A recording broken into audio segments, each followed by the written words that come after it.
Hello, everyone, and welcome back to Nightmare Narratives.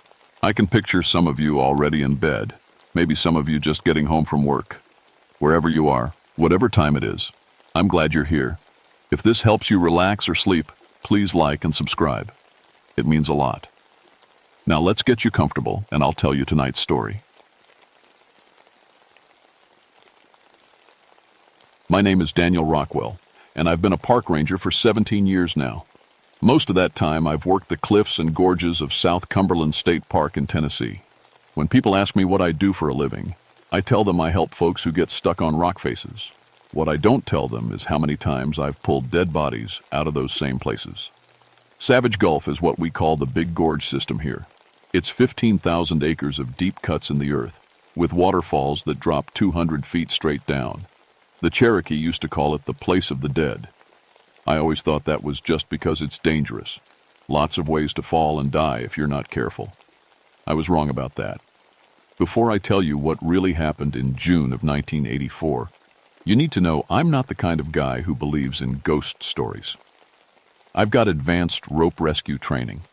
I've pulled over 200 people off cliff faces. When someone tells me they saw something weird, I look for the real reason. Loose rock, bad equipment, or just plain human error. That's what I thought was happening when Janet Mills fell. Janet was teaching a rock climbing class that Tuesday morning. She'd been climbing for 12 years, knew every route in Savage Gulf like her own backyard. The group she was teaching was small, just 4 people learning the basics on an easy wall we call Turtle Rock. I was about a mile away when I heard the screaming. By the time I got there, Janet was lying on a ledge about 50 feet down from where she'd started. Her students were up top, looking scared and confused. One of them, a college kid named Tommy, was the first to talk to me. "She just fell," he kept saying. "She was showing us how to set an anchor, and then she just fell." Janet was conscious, but hurt bad. Broken leg for sure, maybe some ribs too. While I set up the rescue rope, I asked her why it happened. "Something pushed me," she said. Her face was white with pain, but her eyes were clear. "I felt hands on my back, Daniel. Cold hands." I've heard lots of things from hurt climbers. Pain makes people think all sorts of stuff that isn't real. But Janet wasn't the type to imagine things. Still, I looked at her gear. That's when I saw the rope. The climbing rope she'd been using was cut, not frayed from rubbing against rock, cut clean through with something sharp. The cut was so smooth it looked like someone had used a knife on it. "Janet," I said, trying to keep my voice steady, "did anyone else handle your rope today?" "No," she said. "I checked all my gear this morning like always. That rope was perfect, Daniel. I swear it was perfect." I got her up to the top and called for a helicopter to take her to the hospital. While we waited, I looked around the area where she'd fallen. The rock was solid limestone. No loose pieces that could have cut the rope. No sharp edges either. But there was something else. In the dirt near the cliff edge, I found footprints. Big ones, bigger than any of the climbing students. They were deep in the soft earth, like whoever made them was really heavy. The weird thing was, the prints just stopped at the edge of the cliff. Like whoever made them had walked straight off into empty air. I measured the prints. Size 13 boots, but with a strange pattern I'd never seen before. Deep heel marks, like the person had been standing on their toes. The fog started rolling in while we waited for the helicopter. That was odd because it was June, hot and sunny. Fog in Savage Gulf usually only happens in the fall and winter, but this fog was thick and cold, and it moved wrong. Instead of flowing down into the gorge like fog should, it seemed to climb up the cliff walls. When I looked down into the gorge through the fog, I could swear I saw shapes moving around down there. Dark shapes that didn't quite look like trees or rocks. The helicopter pilot almost couldn't land because of the fog. He kept saying over the radio that his instruments were acting up, showing readings that didn't make sense. After Janet was gone, I spent another hour looking around the cliff area. That's when I found the second set of cut gear. One of the students had left a backpack near the edge. Inside, I found a climbing harness with the straps cut clean through, just like Janet's rope. Nobody had touched that backpack except its owner, and the cuts were fresh. I hiked back to my truck as the fog got thicker. By the time I reached the parking area, I could barely see 10 feet in front of me. The temperature had dropped at least 20 degrees, and there was a smell in the air I couldn't place. Sweet and rotten at the same time, like flowers left too long in water. That night, I called Janet at the hospital. She was doing better, but she had something else to tell me. "Daniel," she said, "I keep thinking about what I felt right before I fell. Those hands on my back. They weren't just cold. They were soft, like they weren't quite solid." I told her not to worry about it, that she'd hit her head and things would make more sense after she healed up. But I was already starting to wonder if maybe there was more to this than bad equipment and accidents. The next morning, I got a call from Mark Thompson. Mark was one of the best climbing guides in Tennessee, and he wanted to take a group down into the bottom of Savage Gulf. The technical stuff, ropes and harnesses, and lots of experience needed. Just a small group, he told me. 3 clients who know what they're doing. We'll be careful. I should have told him no. After what happened to Janet, I should have closed that whole section of the gorge until I could figure out what was going on. But Mark was good at his job. He'd never had an accident in 8 years of guiding. And I still thought Janet's fall was just bad luck and equipment failure. I told him to go ahead, but to radio me every hour. I never heard from Mark again. Mark's first radio check came in right on time at 9 in the morning. His voice was clear and cheerful. "Base, this is Mark. We're at the top of Devil's Staircase getting ready to rappel down. Weather's perfect. No wind. See you in a few hours." Devil's Staircase is the hardest way down into Savage Gulf. It's a series of cliff drops that go down almost 300 feet total. Only expert climbers should even think about trying it. But Mark knew every inch of those cliffs. His second check came in at 10 o'clock, but this time something was different in his voice. "Base, Mark here.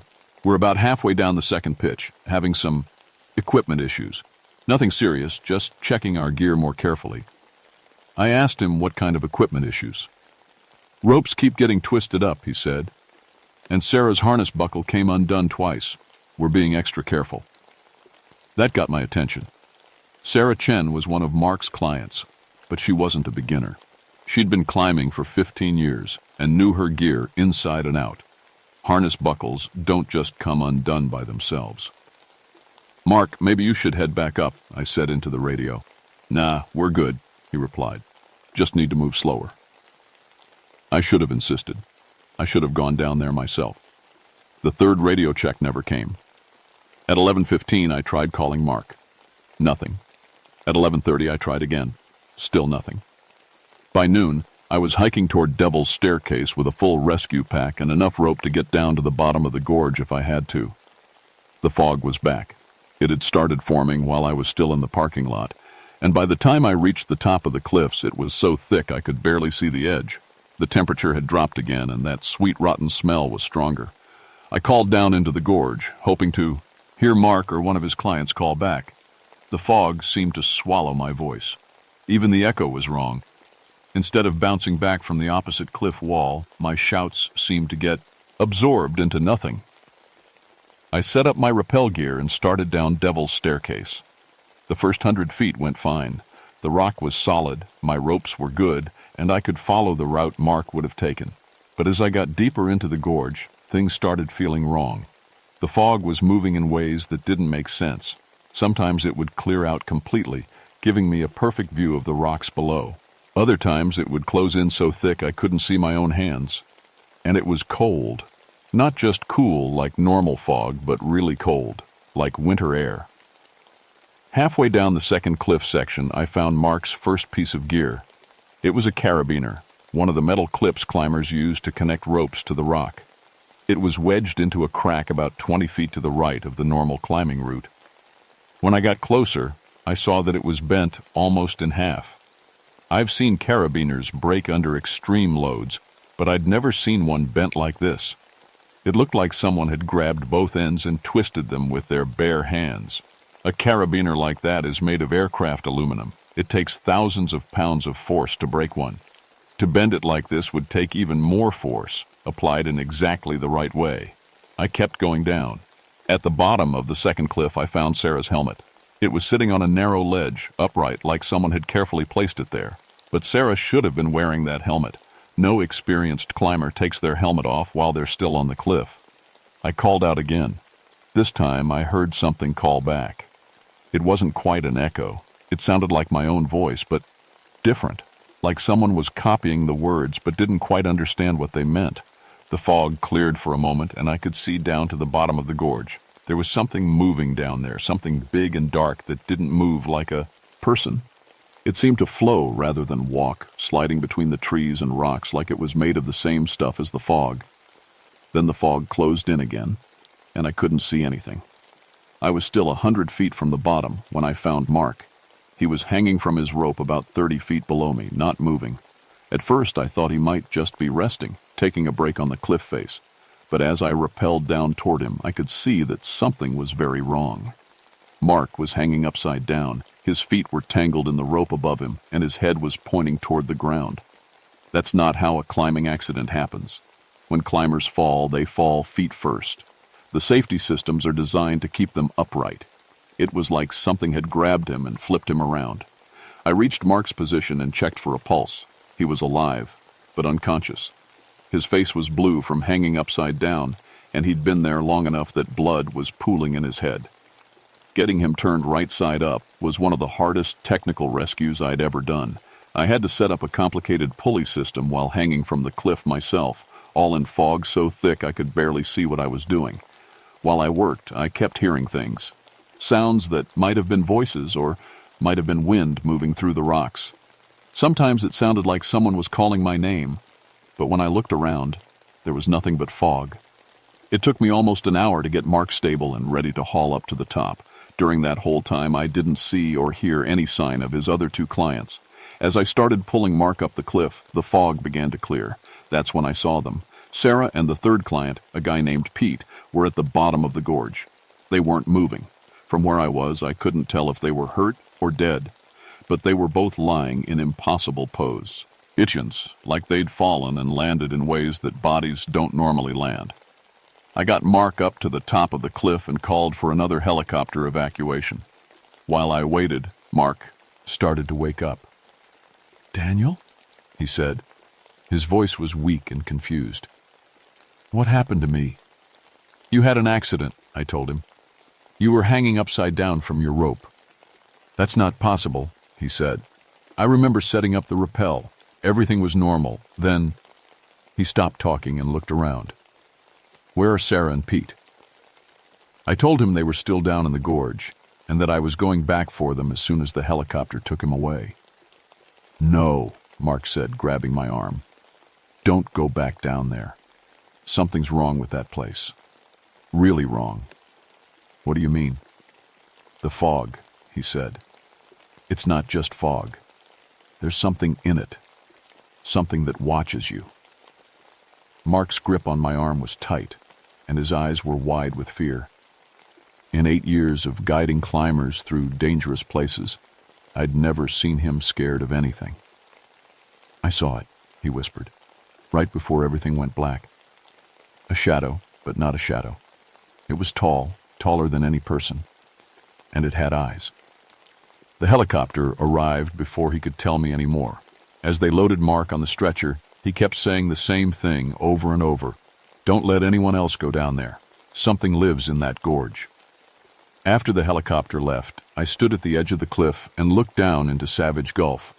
The fog was starting to clear, and I could see Sarah and Pete more clearly now. They weren't moving at all. I had to go get them. It was my job. But for the first time in 17 years as a ranger, I was really scared of what I might find down there. The sun was starting to get lower in the sky. In a few hours it would be dark. And I had the feeling that Savage Gulf was a very different place after the sun went down. I should have waited for backup. I should have called in a full search and rescue team with more equipment and more people. But Sarah and Pete had been down there for hours already, and if they were hurt, every minute counted. I rappelled back down Devil's Staircase as fast as I could safely manage. This time the fog stayed thin, and I could see all the way to the bottom of the gorge. The silence was complete. No bird calls, no insects, not even the sound of water that usually echoes off the cliff walls. Sarah was lying next to a pile of boulders about 50 yards from the base of the cliff. When I reached her, I could see she was breathing, but she was unconscious.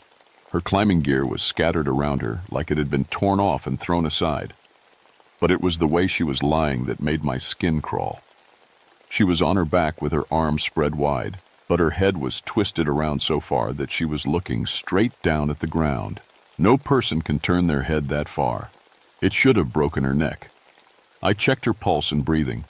Both were steady, but slow. It was like she was in some kind of deep sleep. Pete was 20 yards away, and he was in even worse shape. He was sitting upright against a tree, but his legs were bent backward at the knees. Not broken, bent. Like someone had grabbed his ankles and folded his legs the wrong way at the joints. He was conscious, but when I talked to him, he didn't seem to see or hear me. His eyes were open, staring straight ahead, but they didn't track movement. When I waved my hand in front of his face, he didn't blink. "Pete," I said, "can you hear me? I'm here to help." He opened his mouth like he was going to answer, but no sound came out. Then his mouth kept opening wider and wider until his jaw was stretched so far that I could see all the way down his throat. That's when I heard the laughing. It started soft and low, like someone trying not to be heard. But it got louder and closer until it seemed to be coming from everywhere at once. It didn't sound like human laughter, and it was too deep, and it went on too long without stopping for breath. I looked around the gorge, trying to see where the sound was coming from. The fog was starting to thicken again, but I could still make out the basic shapes of rocks and trees. That's when I saw the shadow. It was on the cliff wall about 100 feet away, but it wasn't the shadow of anything I could see. It was shaped like a person, but much taller and thinner than any real person could be, and it was moving independently of any light source. As I watched, the shadow peeled itself off the cliff face and began moving across the rocks toward me. It wasn't walking exactly. It flowed like liquid but kept its human shape. Where it passed over rocks and trees, they seemed to grow darker, like the shadow was sucking the light out of everything it touched. I grabbed Sarah under the arms and started dragging her toward the base of the cliff. If I could get my rescue rope set up, maybe I could haul both her and Pete up before whatever that thing was reached us. But Pete wasn't moving. When I tried to lift him, his body was limp and heavy, like he was made of wet sand, and his eyes were still wide open, staring at nothing. The shadow was getting closer. As it moved, I could see that it had features, or at least darker spots where features would be. 2 deep holes for eyes, and a gash across the lower part that might have been a mouth. "Pete, we have to go," I said, shaking his shoulders. "Right now." This time, he did respond. His head turned toward me, moving in slow, jerky motions like a broken puppet. When our eyes met, he smiled. It wasn't Pete's smile. It was too wide, and there were too many teeth. I let go of him and focused on Sarah. Getting one person up the cliff would be hard enough. I'd have to come back for Pete if I could. The shadow had stopped moving toward me. It was standing, floating, about 30 feet away, between me and the climbing route I'd used to get down. Up close, I could see it was at least 8 feet tall, with arms that reached almost to the ground. It tilted at its head to one side, like it was studying me. Then it raised one of those impossibly long arms and pointed at Sarah. "No," I said out loud. I don't know why I thought talking to it would help, but I couldn't think of anything else to do. "She's hurt. I'm taking her out of here." The shadow's mouth opened. Instead of the laughter I'd heard before, this time it spoke. Its voice was like the sound of rocks falling down a deep hole, deep and hollow, with echoes that seemed to come from inside my own head. "This place is not for the living," it said. "You do not belong here." "I'm a park ranger," I said, trying to keep my voice steady. "It's my job to help people." "Your job," the shadow repeated. "Yes, you help them leave. You help them cross over." It took me a second to understand what it meant. Then I realized this thing thought I was there to help Sarah and Pete die. Like I was some kind of guide to take them from the world of the living to whatever came after. "That's not what I do," I said. The shadow tilted its head the other way. "No?" Then why do you bring them to the place of the dead? I thought about what the Cherokee had called this place, and I thought about all the climbing accidents I'd seen here over the years. More than any other part of the park. Way more than there should have been on cliffs that weren't really that dangerous. You've been killing people, I said. I guide them, the shadow said. As you do. We are the same. We're not the same. The shadow moved closer. When it did, the temperature dropped so fast I could see my breath. You take them from the safety of their homes, it said. You bring them to the edge of the world. You give them ropes and tell them to trust the void. It was talking about rock climbing, but the way it described it made it sound like something else entirely. And when they fall, the shadow continued, you are that. You're to catch them, or to carry them away when the void claims them. You are a shepherd of the dead. I started dragging Sarah toward the cliff again. The shadow didn't try to stop me, but it followed alongside, staying just out of arm's reach. This one is already mine, it said, pointing at Sarah. She fell. She crossed over. You cannot take her back. She's alive, I said. She's breathing. Her body breathes, but look at her eyes. I looked down at Sarah's face. Her eyes were open, and they had the same empty stare as Pete's, like nobody was home inside. Where are they? I asked. Where did their minds go? To the place between places, the shadow said. To the space behind the world. They are safe there, peaceful. I thought about Janet Mills, lying on that ledge after her fall. She'd been conscious and alert, talking normally. Whatever this thing did to people, it hadn't worked on her. Janet Mills, I said. You tried to take her too, but she got away. The shadow stopped moving. For a long moment, it just stared at me with those dark holes where eyes should be. That one was difficult, it finally said. She did not want to cross over. She fought. What makes you think these two wanted to? They came to the place of the dead willingly, the shadow said. They brought ropes to help them fall. They wanted to leave the world of the living. It really believed that. This thing thought that people who came rock climbing in Savage Gulf were looking for a way to die. I reached the base of the cliff and started setting up my rope system to haul Sarah up. My hands were shaking from the cold, and I kept glancing over my shoulder to make sure the shadow wasn't getting closer. You cannot take her, the shadow said. She belongs to this place now. Watch me, I said. I got Sarah into a rescue harness and started hauling her up the cliff. The pulleys and ropes worked fine, but something was wrong with the physics. She felt much heavier than she should have, like she was being pulled down by more than just gravity. When I looked down, I saw why. The shut. A dhow had wrapped itself around Sarah's legs like a dark rope. It was holding her back, trying to keep her in the gorge. Let go of her, I yelled. I cannot, the shadow said. She is mine now, as he is mine. I looked back toward where Pete had been sitting against the tree. He was still there, but now he was standing up. His legs were still bent backward at the knees, but somehow he was walking anyway, moving toward us with a shuffling, broken gait.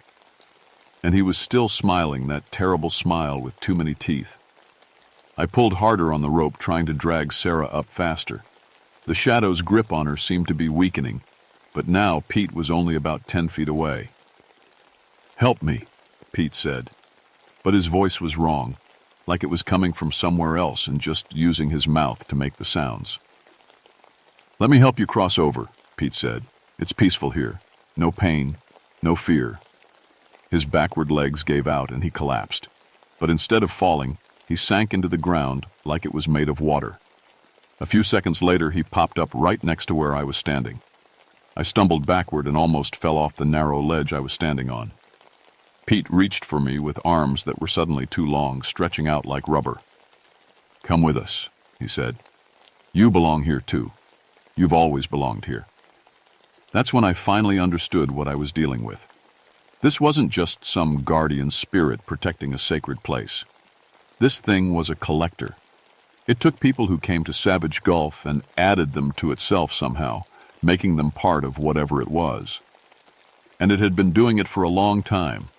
maybe centuries. I pulled out the knife I kept on my rescue belt and cut the shadow's dark grip on Sarah. It screamed when I did, a sound like metal tearing apart. Sarah suddenly felt normal weight again, and I was able to haul her up the cliff much faster. But Pete was climbing, G up after us, moving up the rock face like a spider. His bent legs didn't seem to slow him down at all. I reached the top of the cliff and pulled Sarah over the edge. She was still unconscious, but her breathing was getting stronger. Pete's head appeared over the cliff edge. He was still smiling. "You can't take her away from here," he said. "This is where she belongs now. This is where you all belong." I kicked him in the face as hard as I could. Instead of falling backward, his head just snapped to one side with a wet cracking sound. When he turned back toward me, his neck was twisted all the way around, but he was still smiling. "That hurt," he said cheerfully. "Do it again." I grabbed Sarah and ran toward my truck, leaving all my rescue gear behind.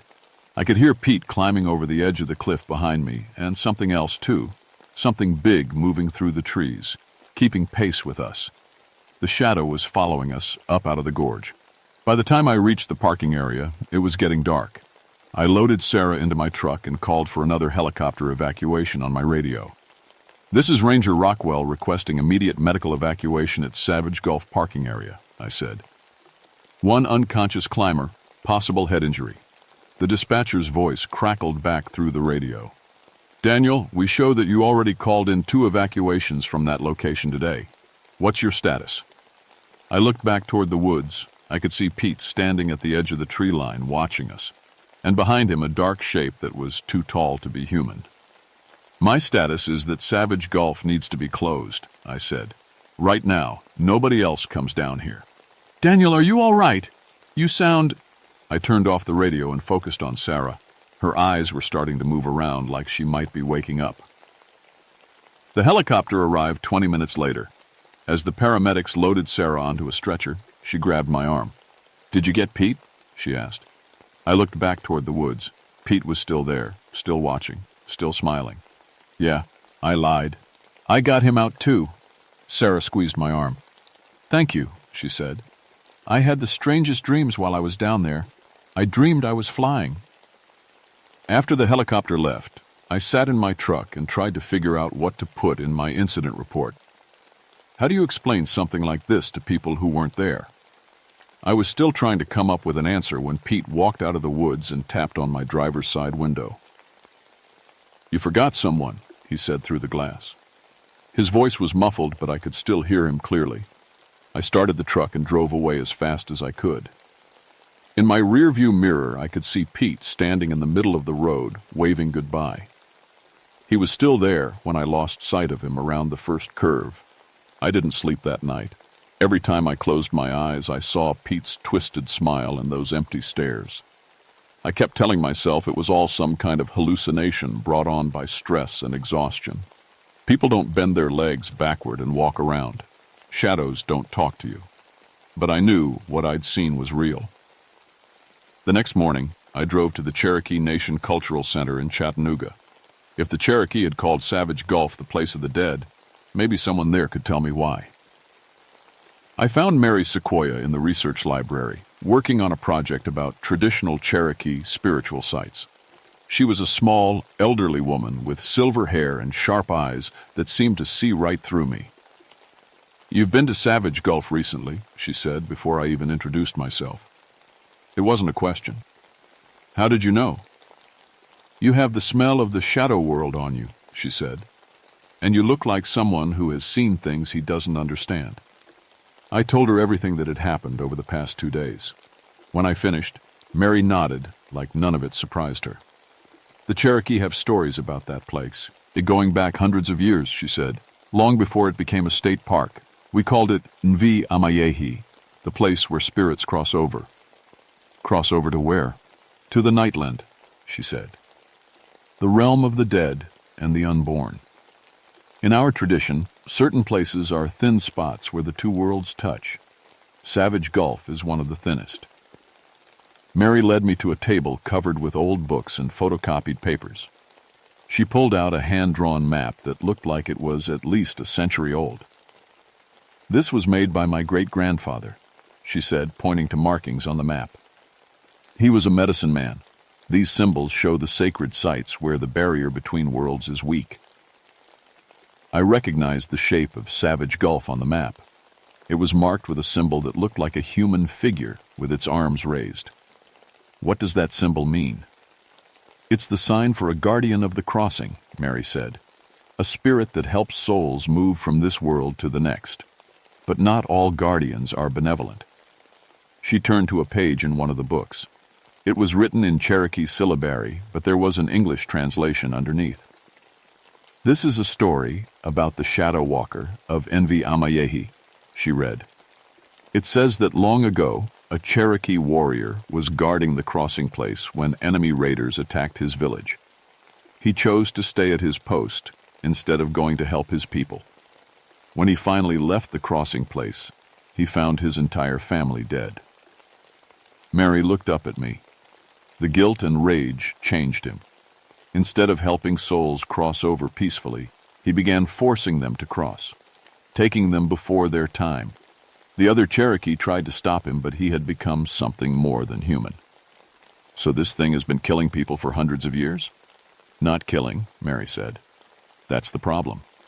The Shadow Walker doesn't kill people.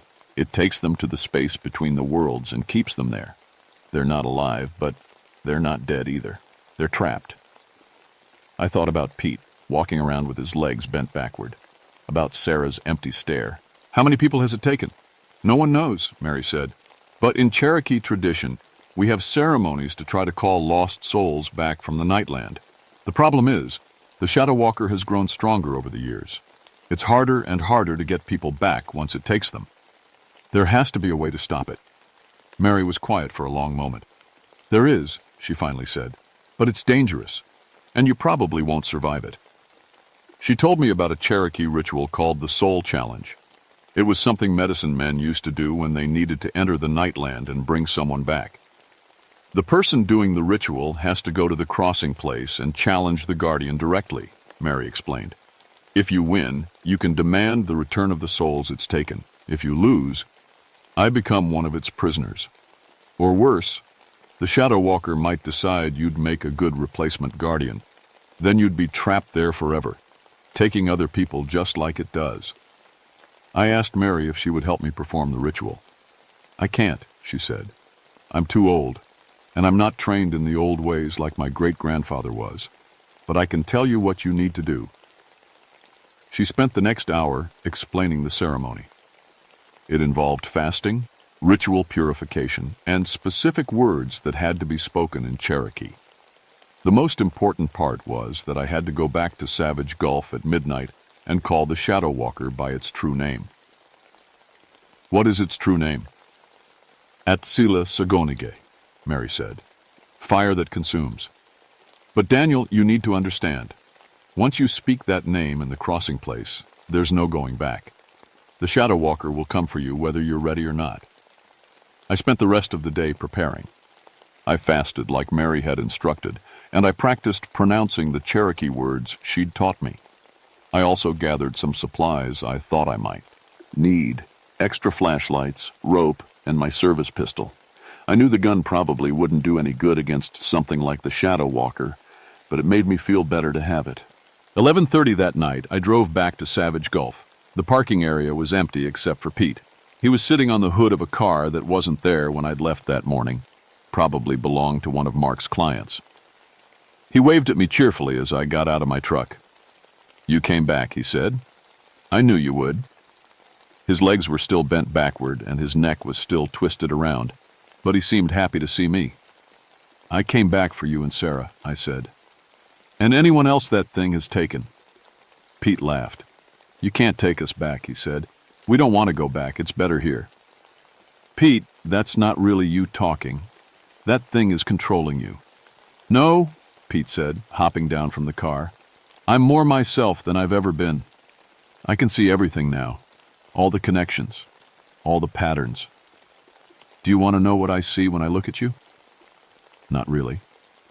I see a man who's been bringing people to die for 17 years, Pete said. And I see someone who's finally ready to stop pretending he doesn't know what he's really doing. I walked away from him and headed toward the trail to Devil's Staircase. Pete followed behind me, talking the whole time. "You know how many people have died in this gorge since you've been working here?" he asked. 47. That's almost 3 people a year, and you've been here for every single one." I didn't want to listen to him, but I couldn't block.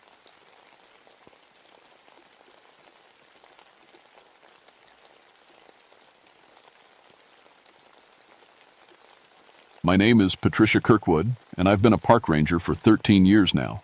People call me Patty, and I work in Virginia's Blue Ridge Mountains at Shenandoah National Park. Before this job, I was in the Army, training dogs to find bombs and missing people. The mountains helped me heal after some bad times overseas. The quiet woods, the clean air, the simple work of keeping hikers safe. It all made sense to me. I've always been good with dogs. In the Army, they listened to me when they wouldn't listen to anyone else. Here at the park, I run the K9 unit. We have 4 German Shepherds who help us find lost campers and track down people who break park rules. These dogs trust me, and I trust them. They can smell things I can't, hear sounds that don't reach my ears, and sense danger before it shows itself. Hell Hollow is the strangest place in our park. It's an 8-mile trail system that winds through a deep valley about 18 miles from our main ranger station. The name comes from old stories. Locals say Confederate deserters hid there during the Civil War, and bad things happened to them. Most rangers avoid the place. It's hard to get to, and the trails are rough. The trees grow thick there, blocking out most of the sunlight even at noon. I never believed in ghost stories. After what I saw in Afghanistan, real horror that people do to each other, I figured scary stories were just ways to explain things we didn't understand yet. Bears leave big paw prints. Mountain lions scream like women in the night. Every weird thing has a simple answer if you look hard enough. That changed in August of 1979. We hadn't had rain for 6 weeks, and the whole forest felt like it was holding its breath.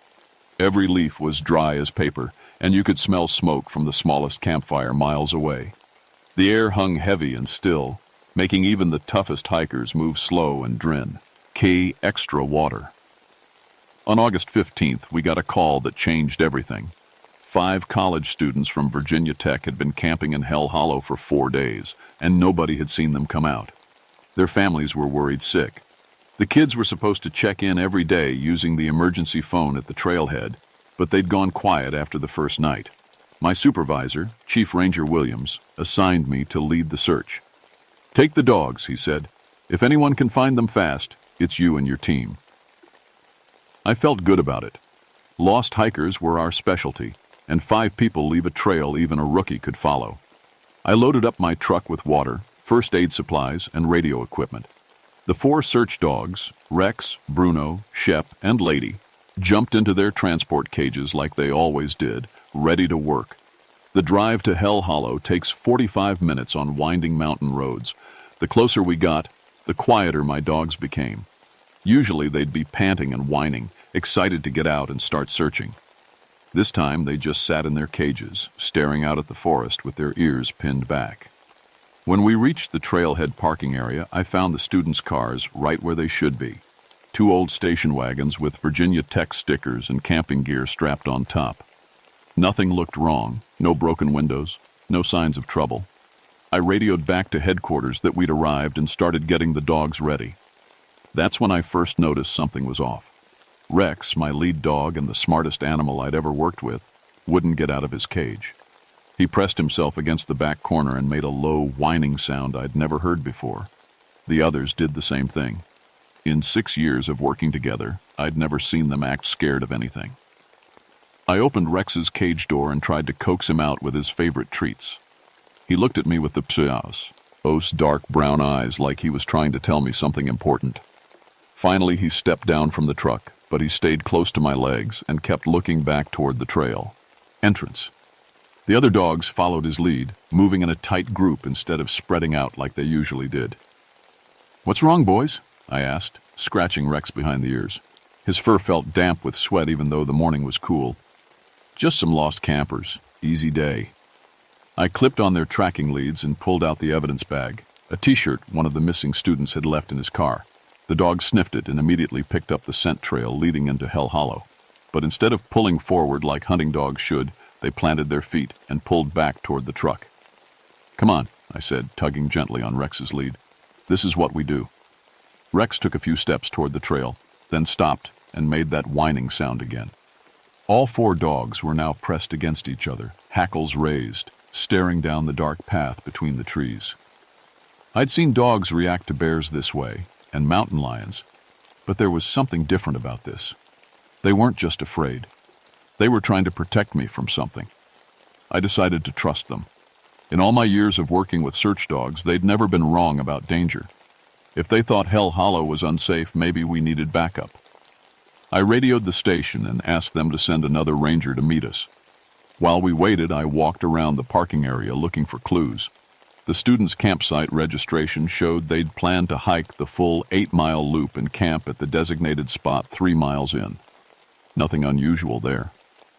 Their cars were locked tight with no valuables visible inside. Everything looked normal except for my dogs, who wouldn't stop staring at that trail entrance like it was going to bite them. Ranger Tom Bradley arrived 30 minutes later. Tom was younger than me, maybe 25, with the kind of enthusiasm that made him volunteer for every tough assignment. He, too. One look at my dogs and laughed. "What's wrong with your pack, Patty? They look like they've seen a ghost." "I don't know," I said. "They picked up the scent trail but won't follow it. Something spooked them bad." Tom shrugged and shouldered his backpack. "Well, 5 kids are counting on us.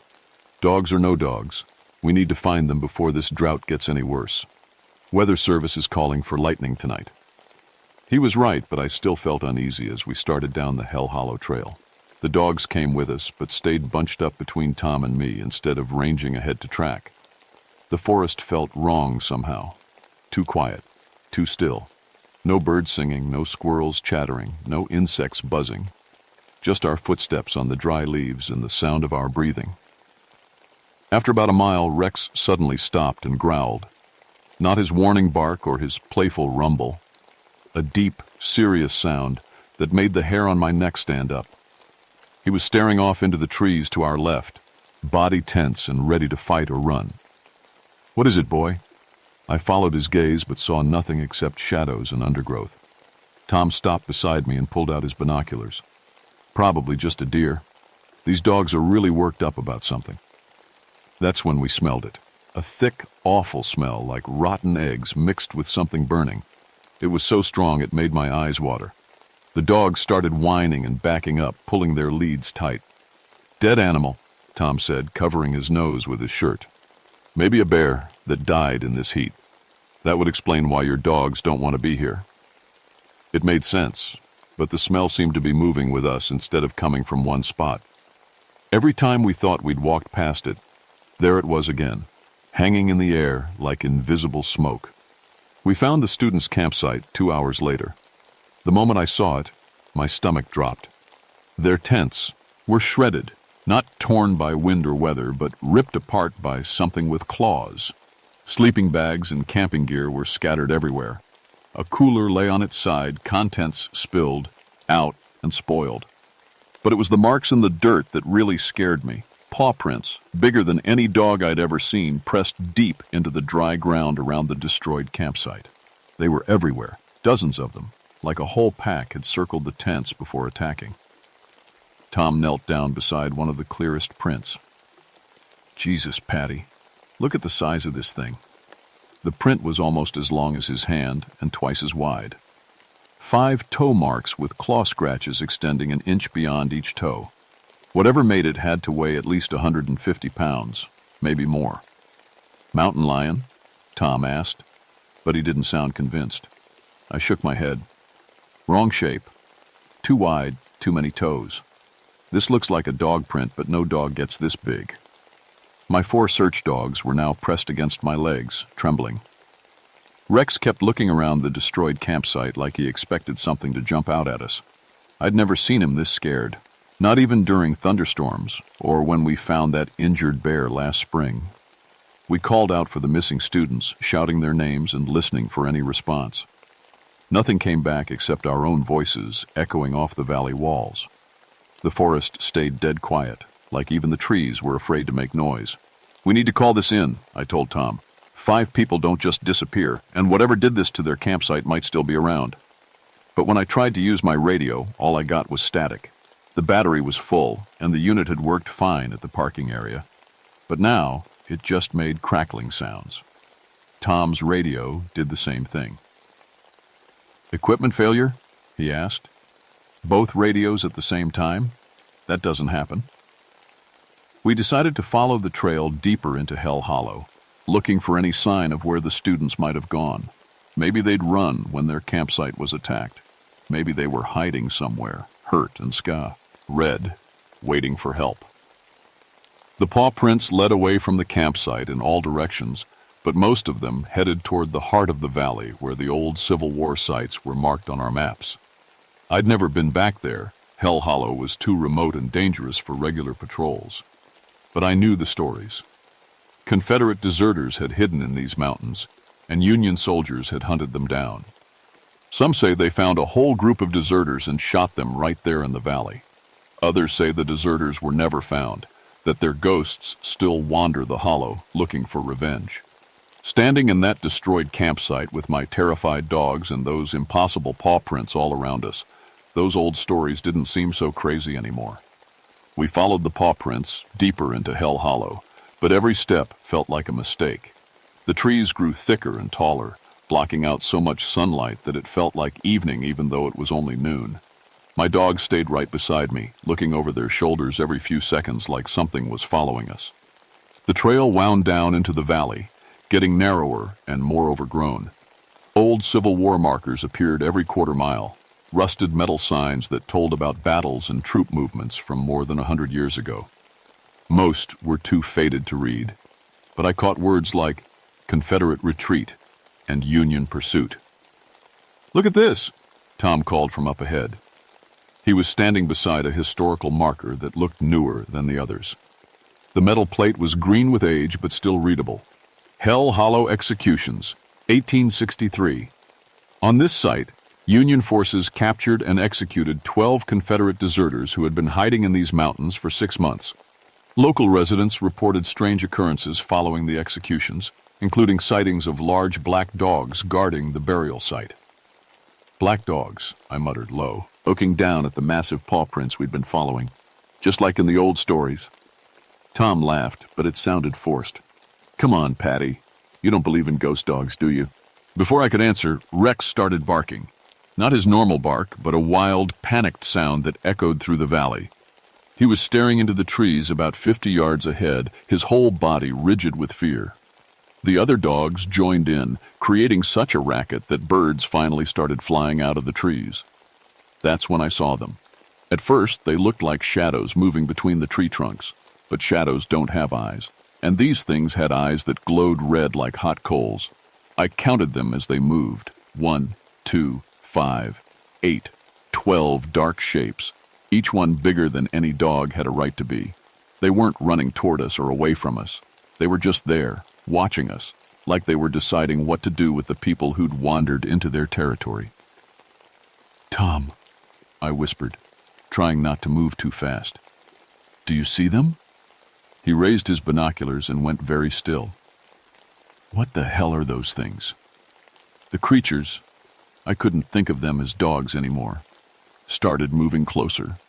They didn't make any sound, not even footsteps on the dry leaves. They flowed between the trees like black water, always staying just far enough away that we couldn't see them clearly.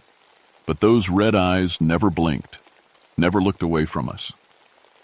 My dogs had stopped barking and were now pressed so close against my legs I could barely walk. Rex was making a low, constant whining sound like he was begging me to run. Every instinct I had was telling me the same thing. Get out of Hell Hollow now, before these things decided we were a threat. But we couldn't leave. 5 college students were somewhere in this valley, and if these creatures were real, then those kids were in terrible danger. "We need to get to higher ground," I told Tom. "Find a place where we can see what we're dealing with and radio for backup." We started climbing up the ridge that ran along the eastern side of the valley. The creatures followed us, staying parallel to our path but never getting close enough for a clear look. Every time I turned to check on them, I saw those red eyes glowing in the shadows, counting us, measuring us. Halfway up the ridge, we found something that made my blood run cold. A backpack, torn and bloody, hanging from a tree branch about 8 feet off the ground. The name tag said, Kevin Morrison, one of the missing students. Tom climbed up and got the pack down. Inside were normal college things, textbooks, a wallet, some snacks. But the pack itself was shredded just like the tents at the campsite. Long claw marks ran through the heavy canvas like it was made of paper. "How did this get up so high?" Tom asked. I didn't want to think about that. Whatever had torn up Kevin Morrison's backpack was strong enough to jump 8 feet straight up, or smart enough to climb trees. Either possibility scared me. The red eyes were still following us through the trees, but now they seemed closer.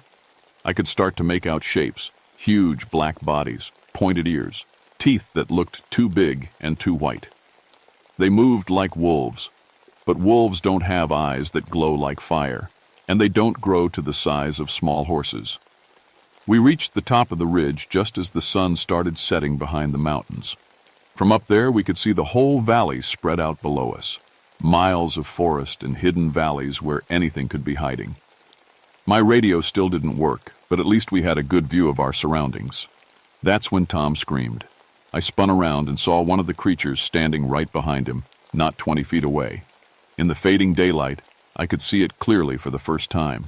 It was definitely shaped like a dog, but everything was wrong about it. Too big, too tall, with fur so black it seemed to absorb light instead of reflecting. Yet its eyes weren't just red, they were glowing like hot coals in a forge, casting actual light on the ground around its feet. And it was staring right at me.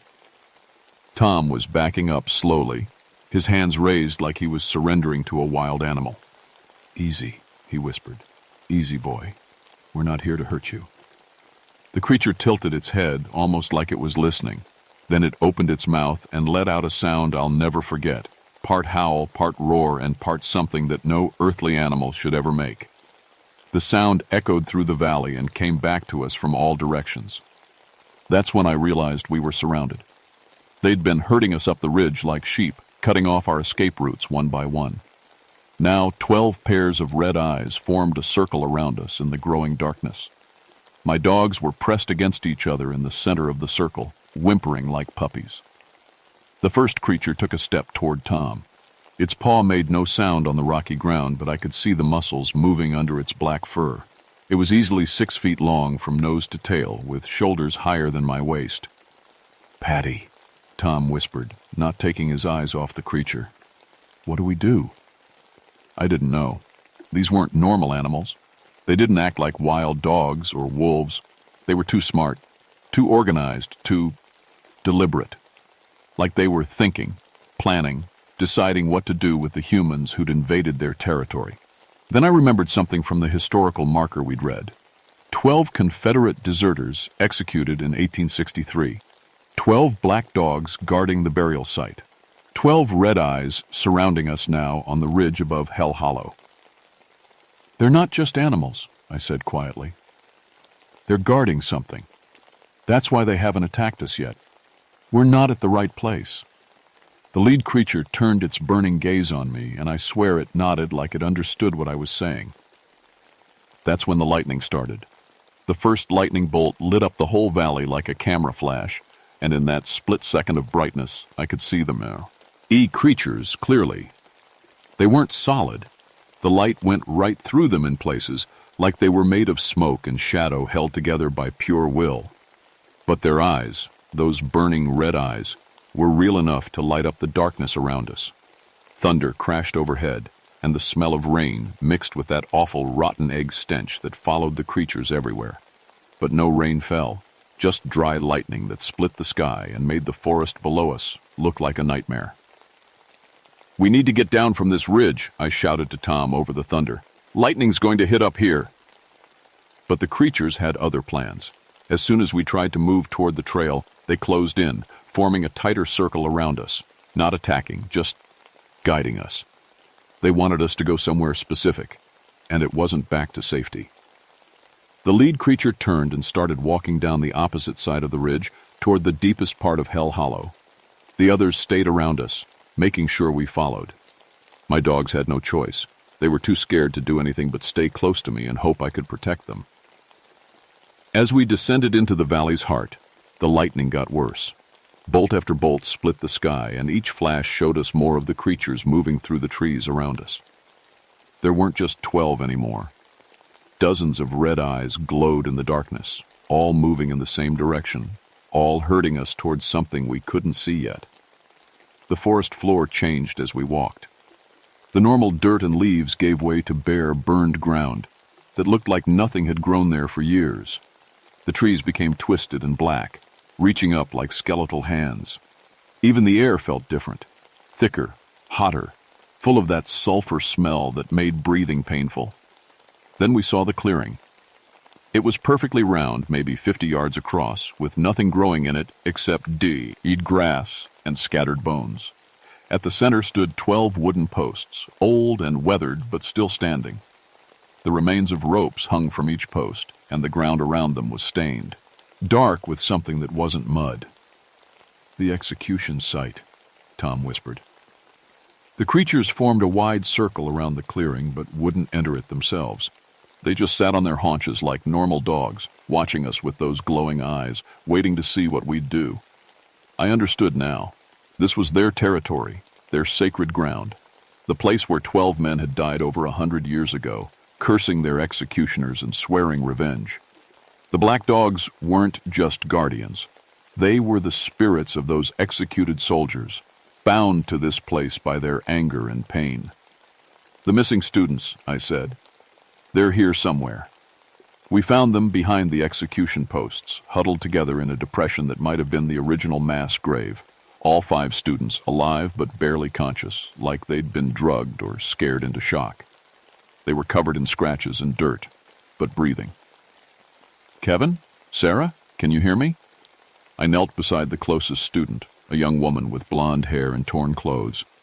Her eyes were open but unfocused, staring at something I couldn't see. "The dogs," she whispered. "They brought us here. Made us watch." "Watch what?" She pointed at the execution posts. "The hanging. Every night since we got here, we've watched them hang, over and over. The soldiers come at midnight and they hang them and they scream." A chill ran down my spine that had nothing to do with the thunderstorm. "Sarah, that happened over 100 years ago. You're safe now." But as I said it, another lightning bolt illuminated the clearing, and for just a moment, I could see them. Transparent figures in blue uniforms, standing around the execution posts, holding rifles and shouting orders in voices that came from very far away. And hanging from the posts, 12 men in gray rags, their necks broken, their eyes full of hatred that time couldn't heal. The vision lasted only a second, but it was enough. The students had been forced to witness the same execution every night for 4 days, living the last moments of those doomed soldiers over and over again. No wonder they were in shock. "We have to get them out of here," Tom said, but his voice shook. He'd seen the vision too. The creatures around the clearing started growling, a low, rumbling sound that came from all directions at once. The lead creature stood up, larger than ever in the lightning flashes, and took a step toward us. That's when I realized our mistake. We'd entered their sacred ground without permission. We were trespassers on consecrated earth, and the guardians weren't going to let us leave. The creature opened its mouth, showing teeth like broken glass, and let out that awful sound again. Part howl, part roar, part scream of rage. The others joined in, creating a wall of supernatural noise that drowned out even the thunder. They were going to kill us. Not just kill us. They were going to keep us here like they'd kept the students, forcing us to watch the execution night after night until we lost our minds. But I was still a soldier, even after all these years. And soldiers don't give up, even when facing impossible odds. "Tom!" I shouted over the howling. "Help me get the students up. We're going to run for it." "Run where? They're everywhere." "Back to the execution posts. If this is consecrated ground, maybe the spirits will protect us." It was a crazy idea based on nothing but desperation, but it was all we had. We grabbed the semi-conscious students and dragged them to the center of the clearing, right between the 12 posts where those Confederate soldiers had died. The creatures rushed forward, but stopped at the edge of the circle of posts like they'd hit an invisible wall. They paced back and forth, snarling and snapping, but couldn't cross the line where the execution had taken place. "It's working!" Tom yelled. But I could see in their glowing eyes that this was only a temporary reprieve. They were patient. They'd been guarding this place for over a century. They could wait a little longer. Another lightning bolt split the sky, and this time it didn't stop. It struck one of the dead trees at the edge of the clearing, then jumped to another, then another. In seconds, the whole forest around us was on fire. The drought had turned Hell Hollow into a tinderbox, and now the lightning was setting it off. Flames raced through the dry underbrush, surrounding the clearing with a wall of fire that grew higher and brighter with each passing second. But the creatures didn't run from the flames. They walked right through them like the fire wasn't even there, their black fur smoking but never burning. Now they had us trapped between the supernatural guardians and a forest fire that would kill us just as surely as their teeth and claws. Tom grabbed my arm. "Patty, we're going to die here." I looked at the creatures, at the fire, at the 5 unconscious students who were counting on us to save them. Then I looked at my 4 search dogs, still pressed together in terror, but trusting me to find a way out. That's when I remembered something from my military training. When facing an enemy you can't defeat, sometimes you have to try talking instead of fighting. I stepped forward, closer to the edge of the invisible barrier that held the creatures back. "You were soldiers," I said, loud enough to be heard over the fire and thunder. "You died fighting for something you believed in. I'm a soldier too. These students, my partner, my dogs, they're under my protection. Let us go, and we'll make sure people remember what happened here. We'll tell them about the 12 men who died defending their home." The lead creature tilted its head, listening. For a moment the howling stopped. "You've been guarding this place for over a century," I continued. "Your duty is done. Let us honor your sacrifice by leaving Tartoid, his place in peace." The creature stared at me with those burning red eyes, and I thought I saw something change in them. The rage was still there, but also recognition. One soldier acknowledging another. Then it stepped back into the shadows, and the others followed. Within seconds, they were gone, leaving us alone in the burning forest. "Run!" I shouted. We carried the students through the burning forest, following the trail back toward the parking area while flames chased us through the trees. My dogs ran ahead, finally brave enough to lead the way out of Hell Hollow. The fire was spreading fast, but we had enough of a head start to make it to safety. The students recovered during the hike out, becoming more alert with each mile we put between ourselves and the execution site. By the time we reached the parking area, they were walking on their own, though they still jumped at every shadow and refused to talk about what they'd seen. Tom radioed for medical support and firefighting crews while I loaded everyone into the vehicles. The students needed counseling more than medical treatment, but they'd live. We'd all live, which was more than I'd expected an hour earlier. The Hell Hollow fire burned for 3 days, consuming over 2,000 acres of forest. When the smoke finally cleared, the whole valley looked like a moonscape. Nothing but charred stumps and ash. The historical markers were melted metal, and the execution site was buried under tons of fallen, burned trees. But I knew the creatures were still there, somewhere under all that ash and debris. Fire couldn't hurt things that were already dead. Chief Ranger Williams recommended that Hell Hollow be permanently closed to the public. Officially, it was due to fire damage and unstable terrain conditions. The real reason was buried in classified reports that nobody would ever read. The 5 students' transfers, read to other schools, and never talked publicly about their 4 days in Hell Hollow. Tom Bradley put in for a transfer to a different park and was gone within a month. He never could explain what he'd seen that night, and eventually stopped trying.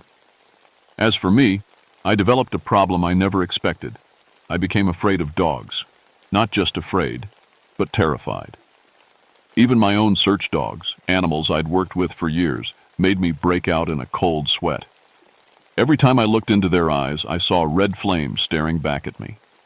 I transferred to desk duty and spent my last 5 years with the Park Service pushing papers and training new rangers. I never went back into the field, never worked with search dogs again. My colleagues thought I was suffering from delayed stress from my military service, and I let them believe that. It was easier than trying to explain the truth. But I wasn't done with Hell Hollow, and it wasn't done with me.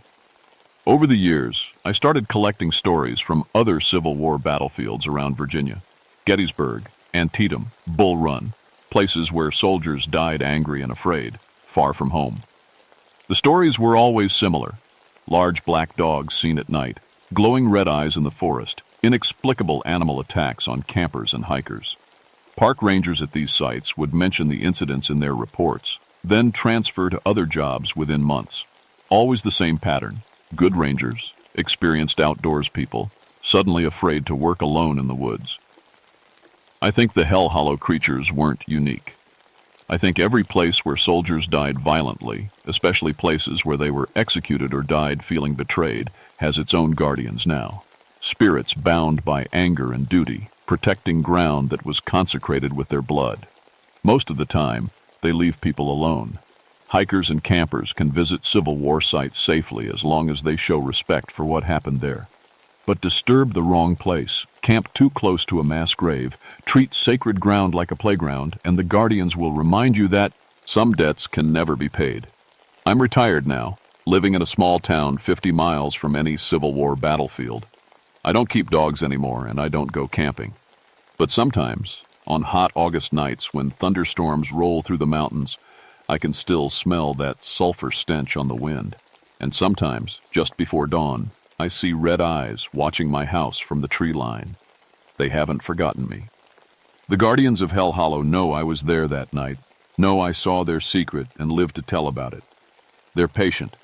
They've been waiting over a century already. They can wait a little longer. But I know they're coming for me eventually, and when they do, I'll be ready to face them like the soldier I've always been, even if I'm too old and scared to fight anymore. Some duties never end, even in death.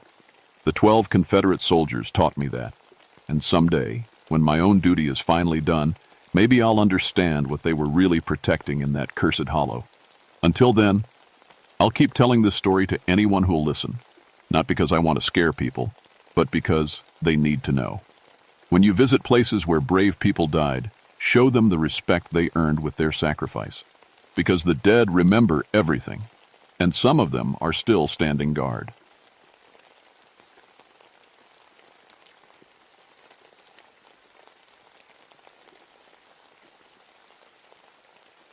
My name is Rebecca Moorfield, and I need to tell you what happened on Grandfather Mountain in September 1977. I've been working as a ranger in the Blue Ridge Mountains for 14 years now. I monitor weather patterns and do high-altitude rescues. I have a degree in meteorology from NC State, and I've been struck by lightning twice and live to tell about it. The Cherokee folks call me a friend, and the old-timers in these parts trust my word. I'm telling you this so you'll believe what comes next, because what I saw up there changed everything I thought I knew about these mountains. I grew up in these hills. My grandmother was what people called a granny woman. She knew herbs and old ways and stories that made your skin crawl. She used to tell me about the witch lights that danced on Devil's Courthouse when the spirits were angry. I always figured it was just swamp gas or car headlights reflecting off the fog. Natural stuff with natural explanations. That's what I believed until September 15th, 1977.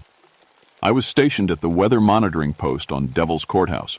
That's the exposed granite peak at 5,720 feet. 8 miles from the nearest road, above the tree line where the wind never stops howling.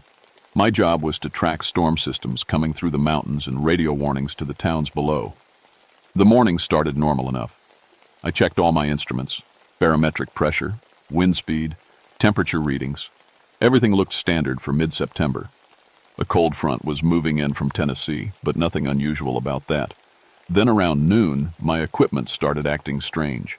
The barometric pressure readings made no sense. The numbers kept jumping around like someone was shaking the instruments. But I checked everything twice. The gauges were working fine. According to my readings, we had pressure changes that shouldn't happen in nature. It Was like the atmosphere was having some kind of fit. I radioed down to base camp. "This is Rebecca at Devil's Courthouse. I'm getting weird readings up here. Can someone double-check the instruments?" "Copy, Rebecca. What kind of weird?" "Pressure drops that would make a hurricane look gentle, but the sky is clear. Wind readings are all over the place, too. Probably solar storm activity. We've had reports of radio interference all morning." That made sense. Solar storms could mess with electronic equipment. I made notes in my log and kept monitoring. But as the afternoon wore on, things got stranger. The fog started rolling in around 3 o'clock, but it wasn't moving like fog should. Normal fog follows the valleys and rolls with the wind.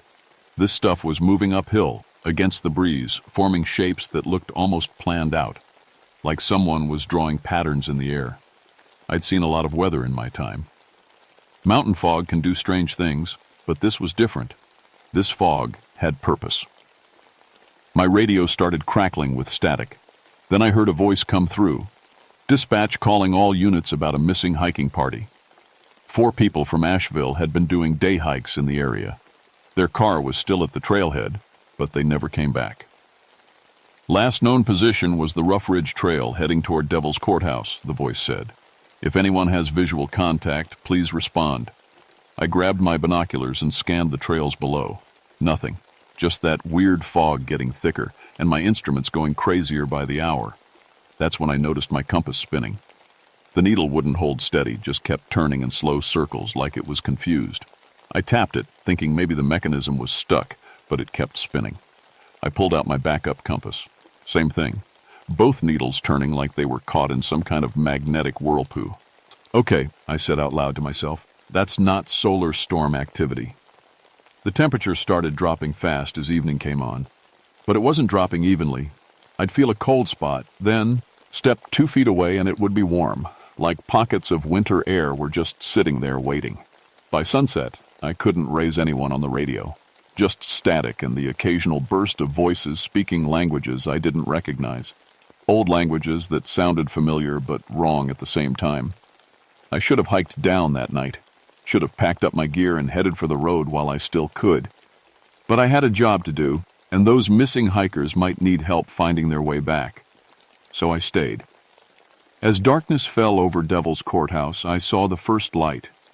The light appeared just after full dark, maybe 50 yards down the slope from my weather station. At first I thought it was a flashlight, one of the missing hikers trying to signal for help. I grabbed my own light and started heading toward it, calling out, "Hello, are you okay down there?" The light stopped moving, just hung there in the air about 4 feet off the ground, bright blue-white, like the hottest part of a flame. "I'm a park ranger," I shouted. "If you need help, stay where you are." The light started moving again, but not like a person walking. It floated, smooth and steady, weaving between the trees like it was dancing. No bobbing up and down, no beam casting shadows. Just this perfect sphere of light drifting through the forest. I followed it for about 10 minutes, my boots crunching on dry leaves, branches catching at my jacket. The light stayed just ahead of me, never getting closer, never moving too far away, like it wanted me to follow. Then it stopped at a clearing I'd never seen before, even though I'd hiked every trail on this mountain. The clearing was perfectly round, maybe 30 feet across. No grass grew there, just bare dirt in a perfect circle, and in the center, scattered around like someone had dropped them, were 4 backpacks. I recognized the gear immediately. Odern hiking packs, expensive stuff. The kind city folks buy when they want to try the outdoors. These had to belong to the missing party from Asheville. The light hovered right over the packs, pulsing gently like a heartbeat. I approached carefully, my hand on the radio even though I knew it wasn't working. The backpacks were arranged in a neat square like someone had placed them there on purpose. No signs of struggle, no torn fabric or scattered contents. Just 4 packs sitting in the dirt like their owners had simply vanished. I knelt down and opened the nearest pack. Inside was a camera, one of those new Polaroid models. The film counter showed 12 pictures taken. I pulled out the photos. The first few were normal hiking shots. 4 people, 2 men, 2 women, all in their 20s, posing on overlooks, smiling at waterfalls, the usual tourist stuff. But as I flipped through the pictures, they got stranger. Photo 8 showed all 4 hikers standing in this same clearing, but they weren't looking at the camera. They were all staring up at the sky with blank expressions on their faces. Photo 9 was just the clearing, empty except for small lights floating in the background. Dozens of them, like fireflies but too bright and too big. Photo 10 made my blood run cold. The hikers were there again, but they looked wrong. Older somehow, like they'd aged years in the space of a few pictures. Their hair was gray, their faces wrinkled, their bodies bent like they were carrying invisible weights. The last 2 photos were just darkness and strange shapes I couldn't make out. I looked up from the pictures and realized the light was gone. The clearing was dark except for my flashlight beam, but I could feel something watching me from the trees. Not one thing, but several, moving quietly through the forest, staying just out of sight. I gathered up the backpacks and seways, started heading back toward my station, moving as fast as I could without running. The weight of 4 packs slowed me down, but I wasn't about to leave evidence behind. That's when I heard the voices. They came from everywhere at once. Not sounds carried on the wind, but voices right inside the forest around me. Speaking in that same old language I'd heard on the radio, but clearer now, rhythmic and musical, like a chant or a prayer. The voices followed me all the way back to the weather station. Sometimes they sounded far away, sometimes close enough to be right behind me. But every time I spun around with my flashlight, I saw nothing but trees and shadows. Back at the station, I set the backpacks down and tried the radio again. Still nothing but static. I was completely cut off from the outside world, alone on a mountain with whatever had taken 4 people and left their gear behind. I should have been terrified. Any sensible person would have been. But alongside the fear, I felt something else, a strange familiarity, like I'd been in this situation before. Like some part of me had been waiting for this my whole life. Maybe it was my grandmother's blood. Maybe it was 14 years in these mountains. But I knew I was dealing with something that had been here long before the first white settler, long before the Cherokee themselves, something that considered this mountain its home and didn't appreciate visitors. I loaded my shotgun, standard equipment for Park Service in case of bears or wild dogs, and settled in to wait for dawn. The voices kept singing outside, growing louder as the night got deeper. Around midnight, the lights came back. Not one this time, but dozens. They rose up from the forest like bubbles in water, floating higher and higher until they surrounded my weather station. Beautiful blue-white spheres, each one about the size of a basketball, pulsing in perfect rhythm. They didn't come close enough to touch, but I could feel their presence like heat from a fire. The air around them hummed with energy that made my skin tingle and my teeth ache. I stepped out onto the deck of my station, shotgun in hand, and tried to look brave. "What do you want?" I called out. The lights pulsed faster, and the humming got louder. One of them drifted closer, and I got a better look at what I was dealing with. It wasn't just light. There was something inside each sphere, like smoke or mist swirling in patterns too complex to follow. And in the center, barely visible, shapes that might have been faces. Old faces, wrinkled and wise and angry. The closest light stopped about 10 feet away and hung there, waiting. I could feel it studying me, taking my measure. Then, without warning, it rushed forward. I fired the shotgun. The blast tore right through the light without slowing it down. The sphere hit me like a wall of ice water, and suddenly I was somewhere else. I was standing in the same clearing where I'd found the backpacks, but it wasn't empty now. The 4 missing hikers were there, standing in a circle, holding hands. But they weren't the young people from the photographs anymore. They were ancient. Their faces were like dried leather, their hair white as snow, their bodies bent and frail. They turned to look at me with eyes that held decades of confusion and fear. "Help us," one of them whispered, and her voice sounded like autumn leaves scraping across stone. "We can't remember. How long have we been here?" 3 days, I said. But even as I spoke, I knew it wasn't true. These people had been here much longer than 3 days. Time worked differently in this place. "We came to hike," another one said, a man whose face was so wrinkled I could barely make out his features. "Just for the day." We were going to be back by sunset. The lights appeared around us then, dozens of them, forming a perfect circle. They pulsed and sang, and with each pulse, the hikers grew a little older, a little weaker. They're feeding, I realized out loud. They're taking your life force. The lights heard me and responded. The singing got louder, more urgent, and I felt something tugging at my own energy, like invisible hands reaching inside my chest, trying to pull out something vital. I fought back, remembering my grandmother's stories. Old protections, old ways of dealing with spirits that had forgotten their proper place. Iron, I whispered, pulling out my utility knife. The blade was good steel, and the lights backed away from it like it was on fire. Salt, I said, dumping a packet from my emergency rations on the ground in a rough circle around the hikers. The salt hit the dirt and started glowing with a faint white light of its own. The spirit lights hissed, an angry sound like steam escaping from a kettle. They pressed closer but couldn't cross the salt line.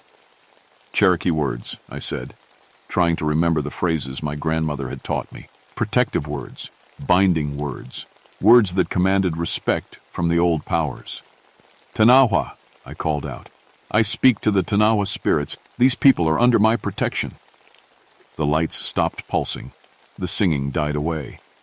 For a moment, the clearing was completely silent. Then they rushed us all at once. I woke up back at my weather station, lying on the deck with the taste of blood in my mouth. The shotgun was beside me, empty shells scattered around. Morning was breaking over the mountains and everything looked normal, except for the 4 bodies. They were arranged in a neat row beside my station, the missing hikers, looking exactly like their driver's license photos. Young, healthy, peaceful, like they'd just laid down to take a nap. But when I checked for pulses, their skin was cold as winter stone. They'd been dead for hours, maybe days, and there wasn't a mark on them. I tried the radio again. This time it worked. Base camp, this is Rebecca at Devil's Courthouse. I found the missing hikers. Rebecca, thank God. We've been trying to reach you all night. Are they okay? I looked at the 4 bodies. So young, and still. They're going to need the coroner, not the rescue team. What happened? I started to answer, then stopped. How do you explain supernatural murder to a dispatcher?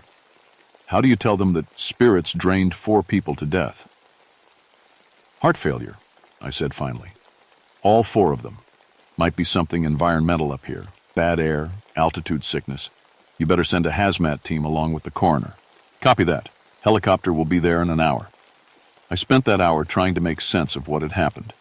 The backpacks were gone. I'd left them right where the bodies were now, but they'd vanished completely. My instruments were working normally again.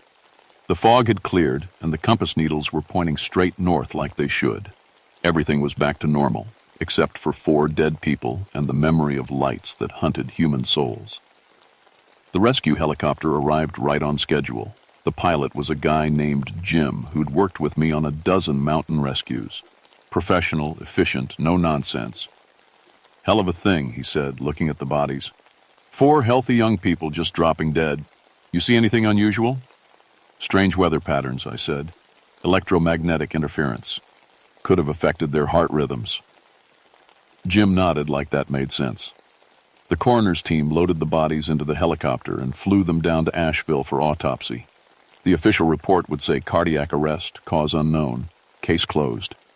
But I knew better, and I knew the lights weren't done with me. They came back the next night. This time I was ready. I'd driven down to the Cherokee Reservation and talked to Joseph Walkingstick, an elder who knew the old stories better than anyone. Witch lights, he said when I described what I'd seen. Not Cherokee spirits, something older. They were here before we were, sleeping in the deep places of the mountain. White man's roads and buildings woke them up, made them angry.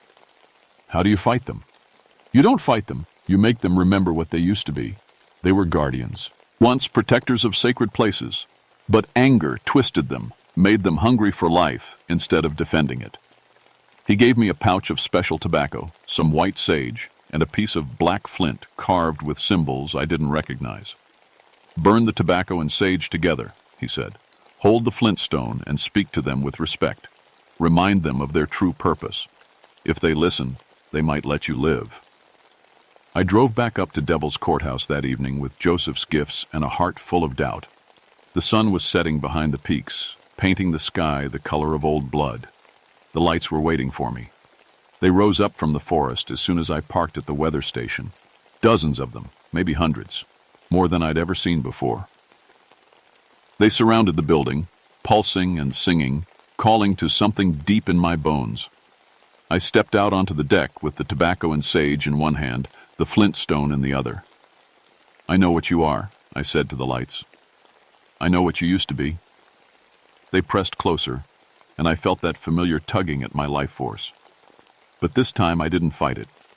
I let them feel my memories, my grandmother's stories, my years in these mountains, my love for the wild places that were disappearing under concrete and steel. "You were guardians," I said, "protectors of the sacred peaks. The Cherokee honored you, left offerings, asked permission before entering your territory." The lights pulsed, and I felt their attention focus on me completely. "But now you're just killers. You've forgotten your purpose. You take life instead of protecting it." The singing stopped. The lights hung motionless in the air, waiting. I lit the tobacco and sage, and sweet smoke filled the night air. The scent seemed to calm the spirits. Their glow grew softer, less aggressive. "Remember," I said, holding up the flint stone. The carved symbols call at the light and seemed to glow with their own power. "Remember what you were meant to be." For a long moment, nothing happened. Then, one by one, the lights began to fade, not disappearing, transforming. The angry blue-white glow softened to warm gold, then to gentle silver. The shapes inside the spheres became clearer, and I saw them for what they really were. Faces. Ancient faces, wise and sorrowful. Spirits who had watched over these mountains for thousands of years, who had been corrupted by decades of disrespect and violation of sacred places. They were remembering themselves. But not all of them wanted to remember. 3 of the lights refused to transform. They stayed bright and angry, pulsing with that hungry blue-white fire. And I realized these 3 were different from the others. Younger spirits, ones that had been born from anger instead of being corrupted by it. These were the ones that had killed the hikers. These were the ones that wanted to kill me. They rushed forward together, moving faster than thought. I raised the flint stone and shouted the Cherokee words Joseph had taught me. Binding words, words of command. The stone flared with black light, and the attacking spirits slammed into an invisible barrier just inches from my face. But the barrier wouldn't hold for long. I could feel it cracking under their assault. "You have a choice," I said to the 3 angry lights. "Transform like your elders, or face the consequences of murder." They responded by attacking harder. The barrier shattered, and ice-cold energy poured over me like a waterfall. This time I didn't try to fight the vision. I let it take me. I was standing on Devil's Courthouse, but it was different. Older. The trees were bigger, the air cleaner, the whole mountain alive with a presence I could almost touch. This was how it had been before the first road, before the first clear-cut, and before the sacred places were turned into tourist attractions. Cherokee people moved through the forest below, hunting and gathering, living as partners with the mountain instead of conquerors. They left offerings at special places, asked permission before taking anything, treated the spirits as family. The guardian lights were everywhere then, dozens of them, watching over every stream and grove and peak. They were beautiful, gentle, protective. They helped lost travelers find their way home and warned of dangerous storms. But then the vision shifted, and I saw the changes. Roads carved through sacred groves, hotels built on ancient burial sites, forests cleared for parking lots and gift shops. The Cherokee driven away or confined to small reservations. The mountain treated like a commodity instead of a living spirit. The guardian lights tried to protect their territory at first. They appeared to surveyors and construction crews, trying to warn them away. But the warnings were ignored, dismissed as superstition or folklore. So the lights grew angry. And anger fed on itself, year after year, decade after decade, until the protectors became predators. The vision faded, and I was back on the deck of my weather station with 3 furious spirits trying to drain my life away. I could feel my energy flowing out of me like water from a broken tank. My hair was turning gray, my skin wrinkling, my bones growing brittle. In minutes, I would be as old and empty as those 4 hikers. But I had one advantage they hadn't. I knew what was happening to me. "I understand your anger," I said to the lights, my voice already sounding older, weaker. "I've seen what was done to your mountain, but killing innocent people won't fix anything." The lights pulsed, and I felt a response. Not words, but emotions. Rage and sorrow and desperate loneliness. They had been guardians for so long that they didn't know how to be anything else, but everything they were supposed to guard was gone or changed. "There's another way," I said. "Help me protect what's left. Work with Piyun, Opal, instead of against them. Teach them to respect the mountain again." One of the 3 lights hesitated. Its glow flickered between angry blue and gentle gold. "Show them the old ways," I continued, even as more of my life force flowed away. "Guide the ones who come seeking the sacred places. Warn away the ones who come to exploit them." The hesitant light made its choice. It transformed, joining the older spirits in their peaceful vigil. That left 2. These last 2 were pure predators now, spirits born from decades of rage with no memory of their original purpose. They couldn't be reasoned with, couldn't be transformed. They could only be stopped. I pulled out my utility knife again and cut my palm, letting blood drip onto the flint stone. The Cherokee symbols blazed with light, and I spoke the binding words with all the strength I had left. "By blood and stone and sacred fire, I bind you to this place. No more shall you hunt the innocent. No more shall you feed on fear. Return to the deep places of the mountain and sleep until you remember wisdom." The binding took hold. The 2 predator spirits fought against it, their light flaring brighter than ever, but they couldn't break free. Slowly, inevitably, they sank toward the earth, drawn down into the mountain's depths, where they would sleep until their anger cooled. The last thing I saw before I collapsed was the peaceful spirits, dozens of them, surrounding me with warm, golden light, protecting me as I had protected them. I felt my life force slowly return. Not all of it, not enough to undo the aging I'd suffered, but enough to survive. When I woke up, the sun was rising over a quiet mountain. The spirits were gone, back to their eternal watch. But I knew they were still there, still protecting the sacred places from those who would harm them. And I knew my life had changed forever. The official report said I suffered from altitude sickness and exposure during my overnight stay at the weather station. The 4 hikers had died of cardiac arrest brought on by the stress of being lost in unfamiliar terrain.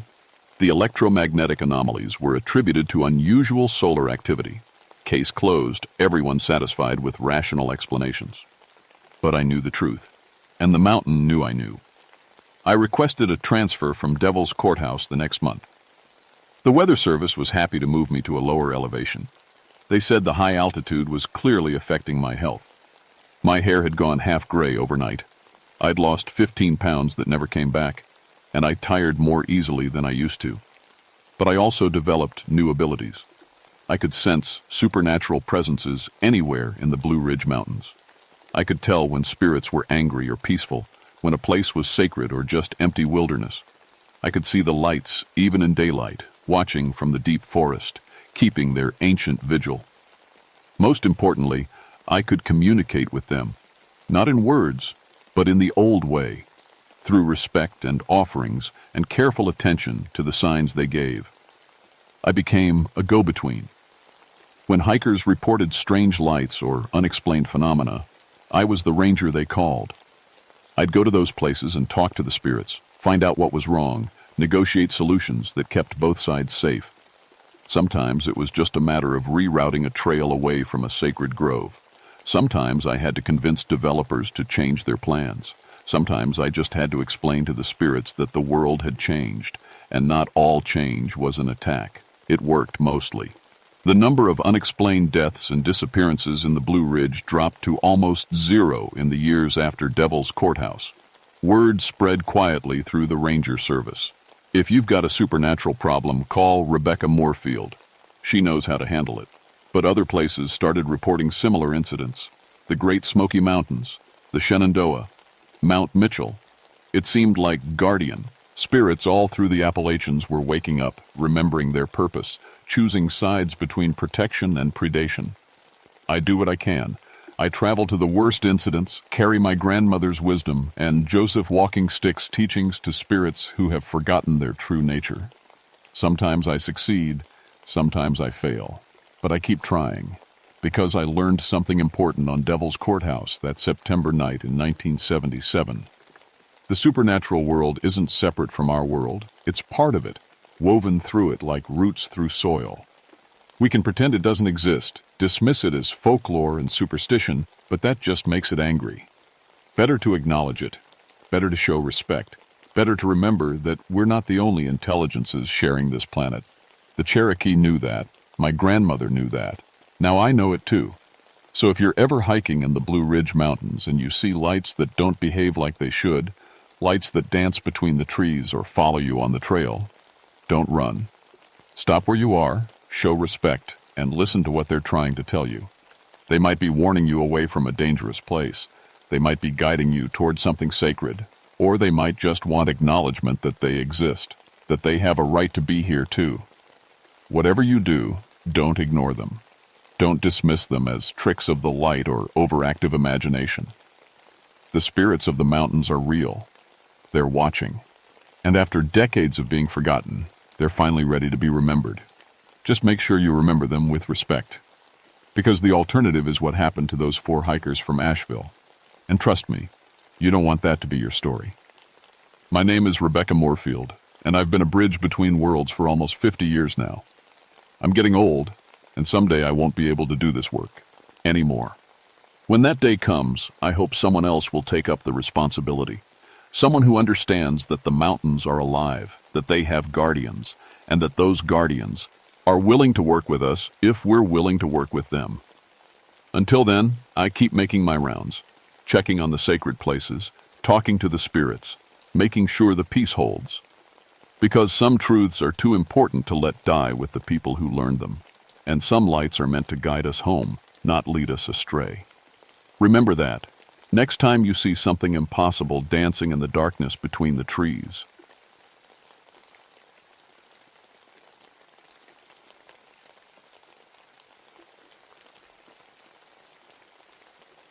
My name is Michael Sutherland, and I've been a forest ranger in West Virginia coal country for 21 years. I've sealed 156 abandoned mines, pulled bodies from cave-ins, and walked through places most folks wouldn't go in broad daylight. I thought I'd seen everything these mountains could throw at me. I was wrong. See, I grew up in these hills. My daddy worked the mines, just like his daddy before him. Lost my father to a roof collapse when I was 12. 37 men went down that day, but only 6 came back up. That's when I decided I'd spend my life making these old mines safe, so no other kid would lose their dad the way I did. People around here tell stories about the Wendigo, some old Native American legend about cannibals turning into monsters. Always figured it was just talk, something to scare kids away from wandering too far into the woods. Hell, I'd heard every ghost story, every local legend, every tale about things that go bump in the night. After 2 decades of walking through places where men died screaming, I thought I knew the difference between real danger and campfire stories. Coalwood Hollow sits about 35 miles northeast of my station, deep in the Monongahela National Forest. Used to be a thriving mining town back in the day, maybe 300 folks living in those little company houses, all of them depending on the mines for their bread and butter. Then came 1965. Cave-in trapped 31 miners in the deepest shaft. Took the rescue teams 4 days to reach them, but by then it was too late. They never did recover all the bodies. The shaft was too unstable, too dangerous. Companies sealed it up with concrete and steel, marked it off limits, and that was that. The town died slow after that. families moving away one by one until the state finally evacuated what was left in 1979. I'd been through Coalwood plenty of times over. Or the years, checking the old mine seals, making sure nobody was trying to get inside. Standard procedure. The concrete barriers were solid, the warning signs still posted. Nothing but empty houses with broken windows and doors hanging off their hinges. That was before February 1985. The cold snap hit us harder than anything in recorded history. Temperatures dropped to 20 below zero and stayed there for weeks. The kind of cold that freezes your spit before it hits the ground, that makes your breath feel like glass in your lungs. That's when I got the call about the environmental survey team. Dr. Sarah Chen and her 3-person crew had been doing water table measurements around the old mining sites, checking for contamination. They'd radioed in their position 6 days earlier, said they were setting up base camp in Coalwood to ride out the storm. Should have been back in contact within 48 hours. Nothing. Their families were getting worried. The state police were snowed in. That left me. I loaded up my truck with emergency gear, extra food, medical supplies, and enough fuel to run the heater for 3 days if I got stuck. The drive up to Coalwood usually took about an hour, but the roads were buried under 4 feet of snow. Took me 6 hours of careful driving, using chains and 4-wheel drive the whole way. The town looked different in all that snow. Peaceful, almost. Like somebody had thrown a clean white blanket over all the decay and abandonment. The old company houses stood in neat rows, their roofs heavy with snow, their windows dark as dead eyes. I found the survey team's vehicles parked near the old mining office, 2 trucks and a van, all covered in ice. Good sign, I thought. Meant they'd made it to shelter before the worst of the storm hit. Started checking the houses one by one, calling out their names. Dr. Chen, Sarah, anybody in there? The wind was howling through the empty buildings, making sounds like voices calling back. But when I stopped and listened real careful, there was nothing but silence and cold. Found their equipment. In the 3rd house I checked. Computers, measuring devices, sample containers, all of it just sitting there on a table like they'd stepped out for a minute and never came back. That's when I noticed something that made my skin crawl. The metal housing on one of their instruments had bite marks in it. Deep gouges where something had clamped down and tried to chew through solid aluminum. I ran my finger along the marks, feeling the sharp edges where teeth had scraped against metal. No animal I knew of could make marks like that. I spent the rest of that day searching every building in Coalwood, calling out until my voice was raw. The survey team was nowhere to be found, but I kept finding their stuff scattered around. A jacket here, a clipboard there, like they'd been moving from house to house and dropping things along the way. The weird thing was the tracks. Should have been footprints everywhere, right? 4 people moving around a small town for almost a week. But the only tracks I could find were leading toward the old mine entrance, and they were wrong somehow. Started out normal enough. Boot prints in the snow, heading from the houses toward the mining site. But as I followed them, they got stranger. The prints got longer, deeper. Like whoever was making them was stretching out their legs with each step, taking bigger and bigger strides. By the time I reached the mine entrance, the prints were 8 feet apart. No human being could walk like that. The mine shaft was sealed up tight, just like it had been for the past 20 years. Concrete barrier, steel reinforcement, warning signs in 3 languages. But something had been digging around the edges, clawing at the concrete with enough force to leave deep scratches in the stone. That's when I found Dr. Chen's notebook. It was lying in the snow about 10 feet from the mine entrance, the pages fluttering in the wind alley. Ike, a wounded bird. I picked it up and started reading, and what I found there made me wish I'd never come to Coalwood. Day 1. Set up base camp in mining office. Temperature dropping fast, but we should be able to ride out the storm. Jim found some interesting mineral samples near the old shaft entrance. Day 2. Storm getting worse. Can't get radio signal out. Must be the mountains blocking us. Feeling restless. Hungry all the time, even right after eating. Jim says the cold burns calories faster. Day 3. Something's wrong with us. Can't stop thinking about food. Even after finishing all our rations, still feel empty inside. Like there's a hole in my stomach that keeps getting bigger. Lisa suggested we check the old company houses for canned goods. Day 4. Found some old canned meat in one of the houses. Must have been there for years, but we ate it anyway. Tasted wrong. But the hunger was so bad we didn't care. Jim and Lisa are talking about hiking out, but I don't think any of us are strong enough. Day 5. The hunger is getting worse. It's not just in our stomachs anymore. It's in our heads, our bones, our souls. We're changing, becoming something else, something that needs to feed. I can hear scratching sounds coming from the old mine shaft, like something trying to get out. Or maybe it's us trying to get in. The last entry was just one line, written in shaky handwriting. Day 6. The mine is calling to us. I closed the notebook and looked back at the sealed mine entrance. The concrete looked solid enough, but now I could hear what Dr. Chen had written about. A faint scratching sound coming from somewhere deep underground. Except that was impossible. The mine had been sealed for 20 years. Nothing could be alive down there. I was about to head back to my truck when I heard the scream. It started low, like wind moaning through a crack in the rocks. Then it'd go, up higher, louder, until it was a shriek that seemed to come from everywhere at once. The sound went right through me, made my teeth ache and my bones feel cold. When it stopped, the silence was even worse. I looked around, trying to figure out where the sound had come from. The mine entrance? One of the houses? The forest beyond the town? That's when I saw them.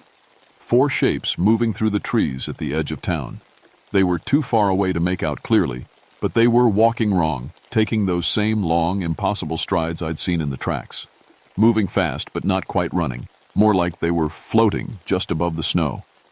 "Sarah!" I called out. "Dr. Chen!" The shape stopped. 4 pairs of eyes turned toward me, reflecting light like an animal's eyes in the dark. Then they started moving again, heading straight for me. I ran, made it back to my truck and locked the doors, hands shaking so bad I could barely get the key in the ignition.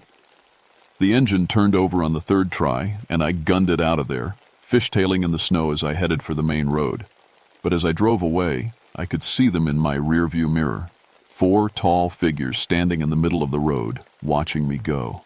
They didn't look human anymore. I should have kept driving, should have gone straight back to my station and called for backup. But I couldn't get Dr. Chen's notebook out of my head. Couldn't stop thinking about what might have happened to those people. So I stopped at the ranger station about 10 miles down the mountain and called State Police Corporal Lisa Manning. We'd worked together before on missing persons cases, and I trusted her to keep an open mind about weird situations. "Mike, you sound scared," she said after I'd told her what I'd found. "That's not like you." "I am scared, Lisa. Something bad happened up there, something that doesn't make sense." She agreed to meet me at the station, and we drove back to Colwood together in her cruiser. By then it was getting dark, and the temperature was dropping even more. "You really think they're still alive?" Annalisa asked as we pulled into town. I looked at the mine entrance where 4 sets of those impossible tracks led right up to the concrete barrier, and then disappeared. "I think something's alive up here," I said, "but I'm not sure it's them anymore." Lisa Manning was tough as nails. Had to be, working state police in rural West Virginia. But when she saw those tracks leading to the mine entrance, I watched her face go pale. "Those aren't human footprints," she said, kneeling down to get a closer look. "No way a person could make strides that long." "That's what I tried to tell myself," I said. "But I saw them, Lisa. 4 shapes moving through the trees like they were floating." She stood up and brushed snow off her knees. "Let's check the houses again. Maybe they're holed up somewhere, sick or hurt." We split up to cover more ground. I took the north side of town while Lisa checked the south. Each house was the same, empty, cold, filled with shadows and the sound of wind whistling through broken boards. I was coming out of the old barber shop when I heard Lisa scream. Not a surprised yell or a call for help, a full-throated, terror-filled scream that cut through the night air like a knife. I ran toward the sound, my boots slipping on the icy ground, my heart pounding against my ribs. Found her standing in front of the old church, her flashlight beam shaking as she pointed at something in the snow. It was a human arm, just lying there, torn off at the shoulder, the bone showing white against the red meat. The fingers were still wearing a wedding ring, a simple gold band that caught the light from our flashlights. "Dr. Chen," Lisa whispered. She was married."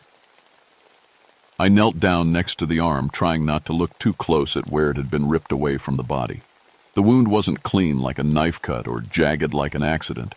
It looked like something had grabbed hold and twisted until the joint gave way.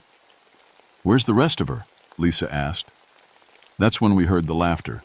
It came from somewhere behind the church, high and wild and completely wrong.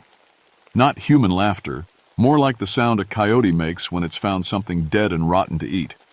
But mixed in with that animal sound were voices, words we could almost understand. "Hungry," one of them said. "So hungry." "More," said another. "Need more."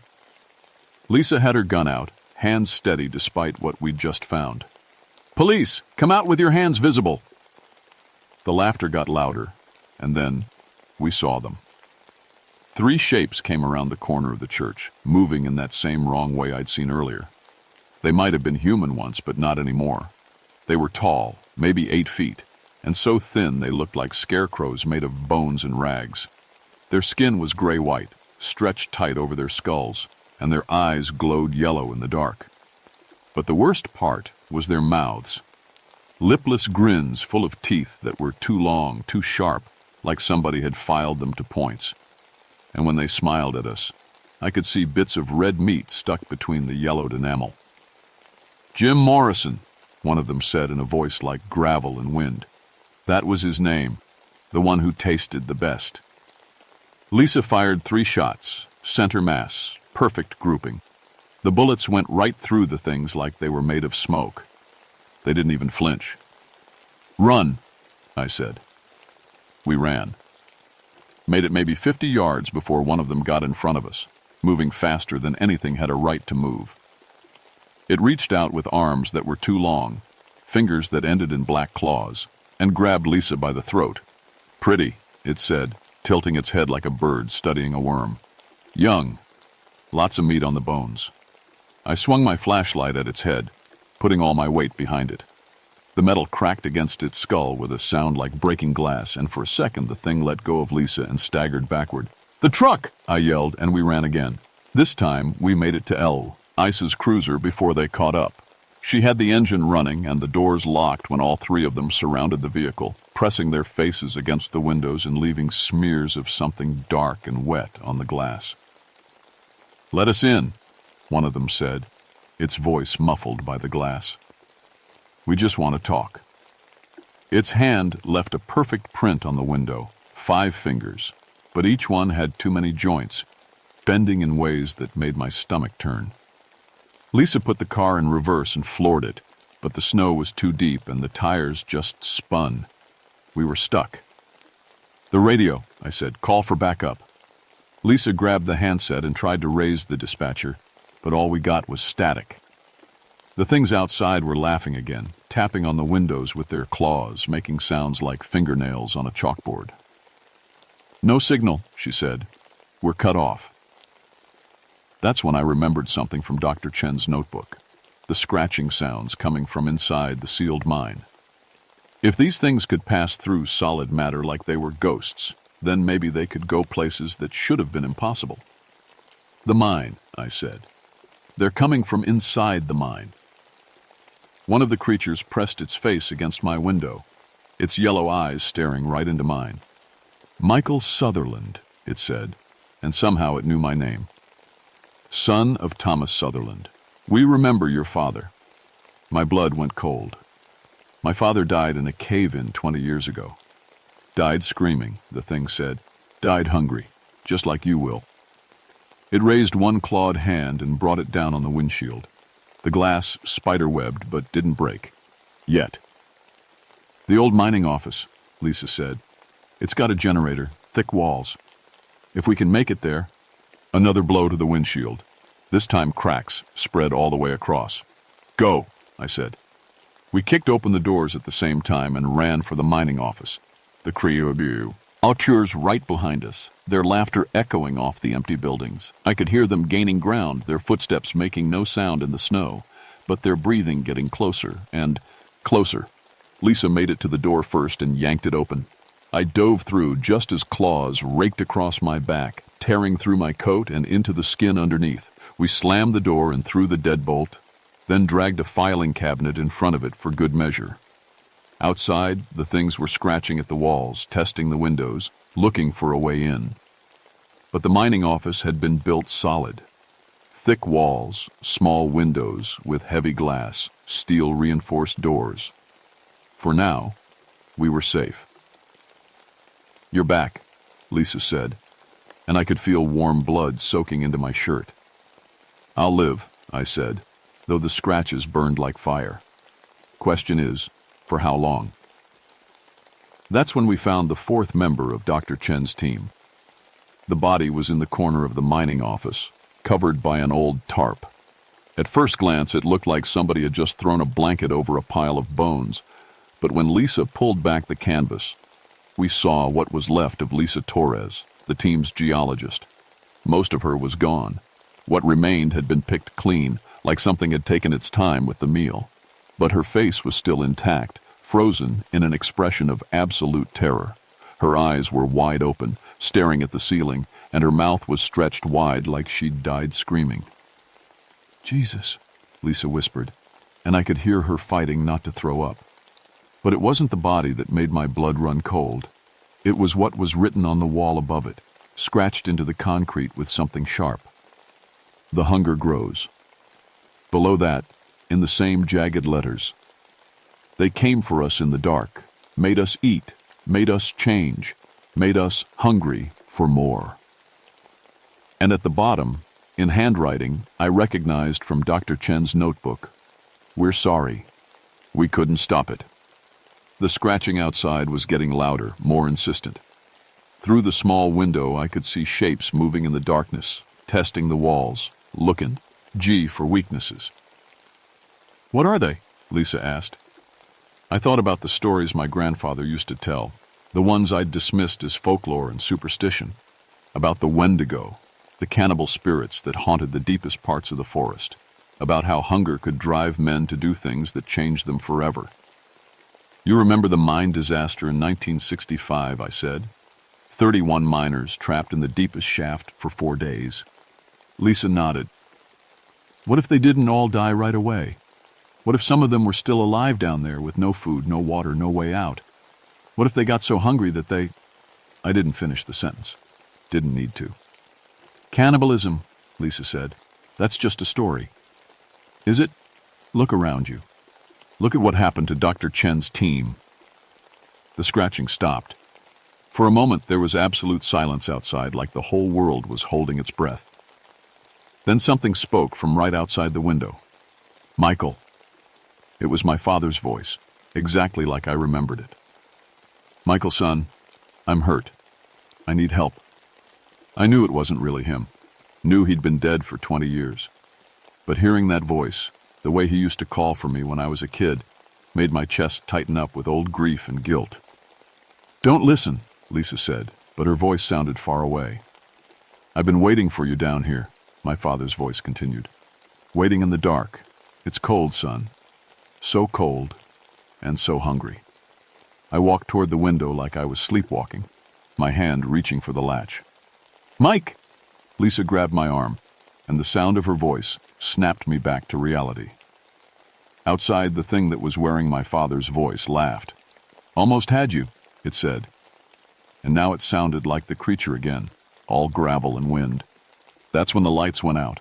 The generator had been running steady since we'd gotten inside, but now it sputtered and died, leaving us in complete darkness except for the weak beam of our flashlights. The creatures outside started laughing again, a sound like breaking glass and dying animals. "They cut the fuel line," Lisa said. "Something hit the front door so hard that the whole building shook. Then again, the filing cabinet we'd pushed against it scraped across the floor." "Back door," I said. We made our way through the office in the dark, using our flashlights to navigate around desks and equipment. Behind us, the front door was starting to splinter. The back door was solid steel, but when I tried the handle, it was unlocked. We stepped out into the alley behind the building, and for a moment I thought we were clear. Then I saw the mine entrance, maybe 100 yards away. The concrete seal that had been intact for 20 years was broken open, cracked down the middle like an eggshell, and coming up out of that hole in the ground were more shapes, tall and wrong and hungry. Dozens of them. The mine, Lisa breathed. They're all coming out of the mine. That's when I understood. The disaster in 1965 hadn't killed the miners. It had changed them, turned them into something else, something that could survive in the dark and cold for decades, feeding on whatever stumbled into their territory. Dr. Chen's team hadn't just gotten lost in the storm. They'd been hunted, infected, transformed. And now, they were part of the pack. The truck, I said. If we can make it to the truck. One of the creatures stepped into the alley behind us, blocking our escape route. In the light from my flashlight, I could see its face clearly for the first time. It had been Dr. Chen. I could still see traces of the woman she'd been in the shape of the skull, the color of her hair. But everything else was wrong. Her skin was gray and stretched tight, her eyes glowed yellow, and her mouth was full of those sharp, filed teeth. "Michael," she said in a voice like rustling leaves, "you came back for us." That was kind. "Sarah," I said, trying to reach whatever part of her was still human. "Fight it. You don't have to be two. His." She tilted her head, considering. "But I'm so hungry," she said, "and you look so warm." She took a step toward us, and I did the only thing I could think of. I pulled out the emergency flare from my belt and popped it.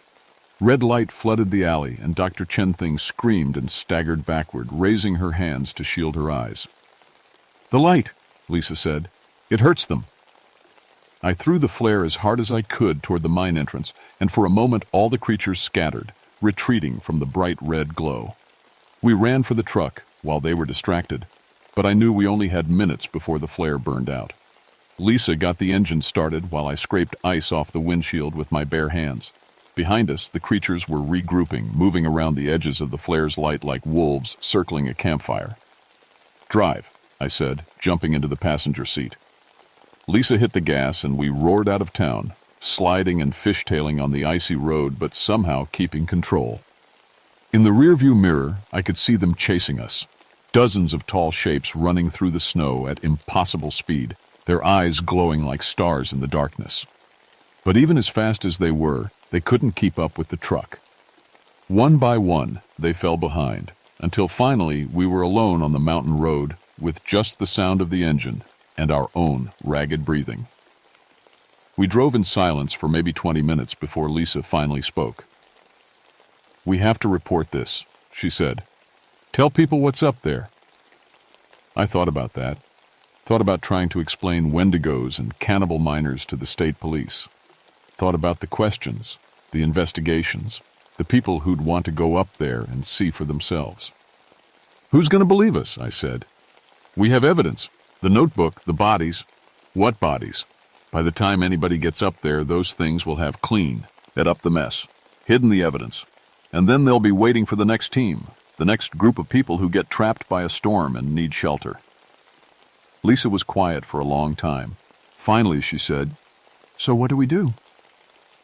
I looked back toward Colwood, toward the mountains that held secrets older than any of us could imagine. "We make sure nobody else goes up there," I said. "Ever." It took 3 months and a lot of favors, but I managed to get Colwood Hollow declared an environmental hazard zone.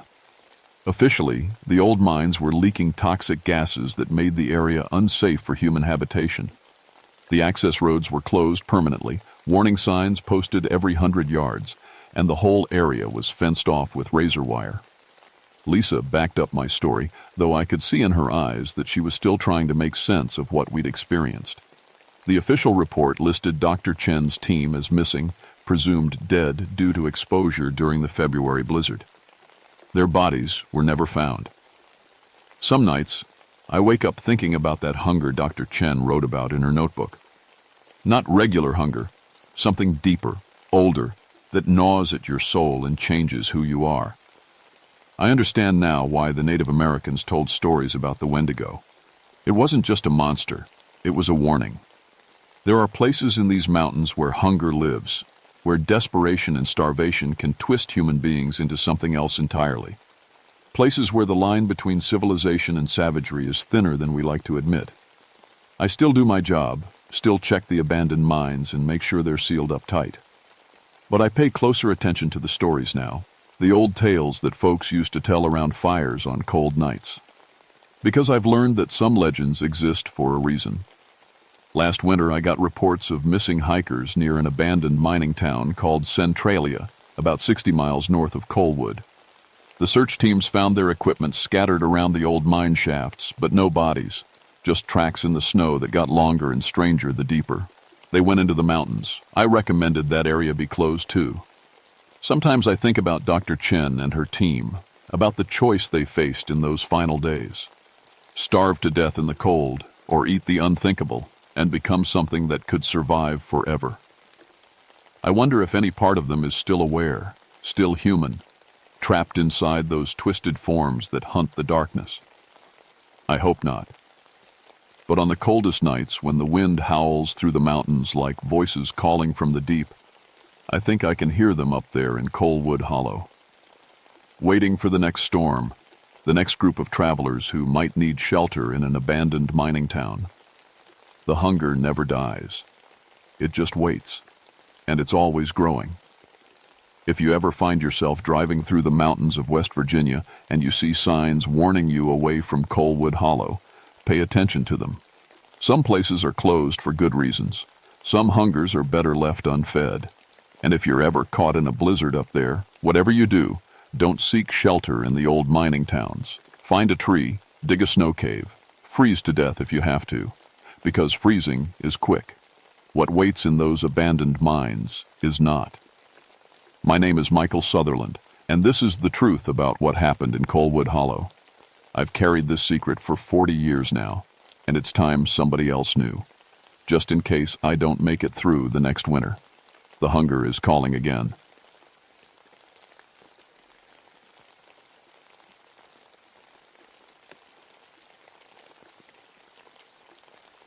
My name is Jonathan Ashford, and I've been a ranger in the North Georgia mountains for 16 years. Before that, I spent 12 years as a detective with Atlanta PD, working homicide cases that would make most people sick. I thought I'd seen everything humans could do to each other. I was wrong. I moved to the mountains after my partner got killed in a drug bust gone bad. Couldn't handle the city anymore. All that concrete and noise and death. The Chattahoochee National Forest offered me peace. Or so I thought. Blood Mountain is the highest peak on the Appalachian Trail in Georgia, standing at 4,458 feet. The Cherokee used to call it Slaughter Mountain because of all the tribal wars fought there. Local folks say the ground is cursed. I never believed in that stuff. Skinwalkers, ghosts, curses. That was all nonsense to a former cop like me. Evidence and facts. That's what mattered. October 1981 was strange from the start. The weather stayed warm when it should have been cooling down. The leaves hadn't changed color yet, which made everything feel off. Even the animals seemed restless. I'd been working the trail maintenance between Neal's Gap and Blood Mountain Shelter when the call came in. "John, we got a body up on the trail." That was Sheriff Morrison from Union County. "Hiker found him this morning near the summit. You need to get up there now." I grabbed my gear and hiked the 2 miles to the scene. The victim was Marcus Webb, 26 years old, from Marietta. His body was arranged in a perfect circle of rocks, arms spread wide, facing north. Someone had carved symbols into the trees around him, Cherokee-looking marks that made my skin crawl. But that wasn't the worst part. The worst part was Marcus's face. It looked peaceful, like he was sleeping. No signs of struggle, no defensive wounds, nothing that suggested he'd fought back. His backpack sat next to him, untouched. Wallet still had cash and credit cards. "What do you think, John?" Morrison asked. He was a good sheriff, but had never worked a murder case. I knelt beside the body, pulling on latex gloves. 16 years in law enforcement had taught me to look for details others missed. "No robbery motive. Killer took time to arrange the scene. This is personal." That's when I noticed the footprints. Human shoes leading up to the body, then nothing. Just animal tracks leading away. Raccoon prints, then deer, then something I couldn't identify. Like whoever killed Marcus had vanished into thin air. "Get me the state boys," I told Morrison. "And the FBI if they'll come. This isn't normal." I took photos with my camera, making notes in my pad. The symbols on the trees looked fresh, carved recently with something sharp. The arrangement of rocks was too perfect to be random. Someone had spent time here, planning this. As I worked the scene, the forest around us grew quiet. No birds singing, no squirrels chattering. Even the wind stopped blowing. The silence pressed down like a weight. "You feel that?" Morrison whispered. I did. Something watching us from the trees. I'd had that feeling before, back in Atlanta, when walking into gang territory. The hair on your arm stands up, and your gut tells you to run. But I was a professional. I kept working, bagging evidence and taking measurements. Still, I couldn't shake the feeling that we weren't alone up there. That something in those woods was studying us, learning about us. When we finally hiked back down, I was exhausted in a way that had nothing to do with the climb. That night, I called my old partner from Atlanta PD. "Tommy, you ever work a scene where nothing made sense?" "All the time, John." "Why?" "Got a murder up here. Killer left tracks that just disappear." Tommy laughed. "Maybe your mountain man learned to fly." But it ain't funny. Not when you'd seen Marcus Webb's peaceful face and felt those eyes watching from the forest. Something was wrong on Blood Mountain, and I had a feeling this was just the beginning. The FBI sent Dr. Sandra Kellerman, a profiler from their Atlanta office. She was smart, maybe 40 years old, with gray streaks in her dark hair and eyes that missed nothing. We met at the ranger station the next morning. "Tell me about the scene," she said, studying my photos. I walked her through everything, the body placement, the symbols, the strange footprints. She listened without interrupting, making notes in a leather folder. "The killer has knowledge of Cherokee traditions," she said finally. "These symbols are protective wards used to contain spirits, but they're carved backwards, which reverses their meaning. So instead of keeping spirits in, they let them out?" "Something like that." She looked up at me. "You said the footprints just stopped. Changed. From human boots to animal paws. Different animals." Dr. Kellerman frowned. "That's unusual. Could someone have prepared fake tracks?"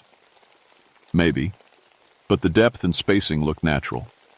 Like whatever made them was actually changing as it walked." She closed her folder. "Show me the scene." We hiked up to Blood Mountain summit in the afternoon. The October sun felt too warm, and the air was thick like before a storm.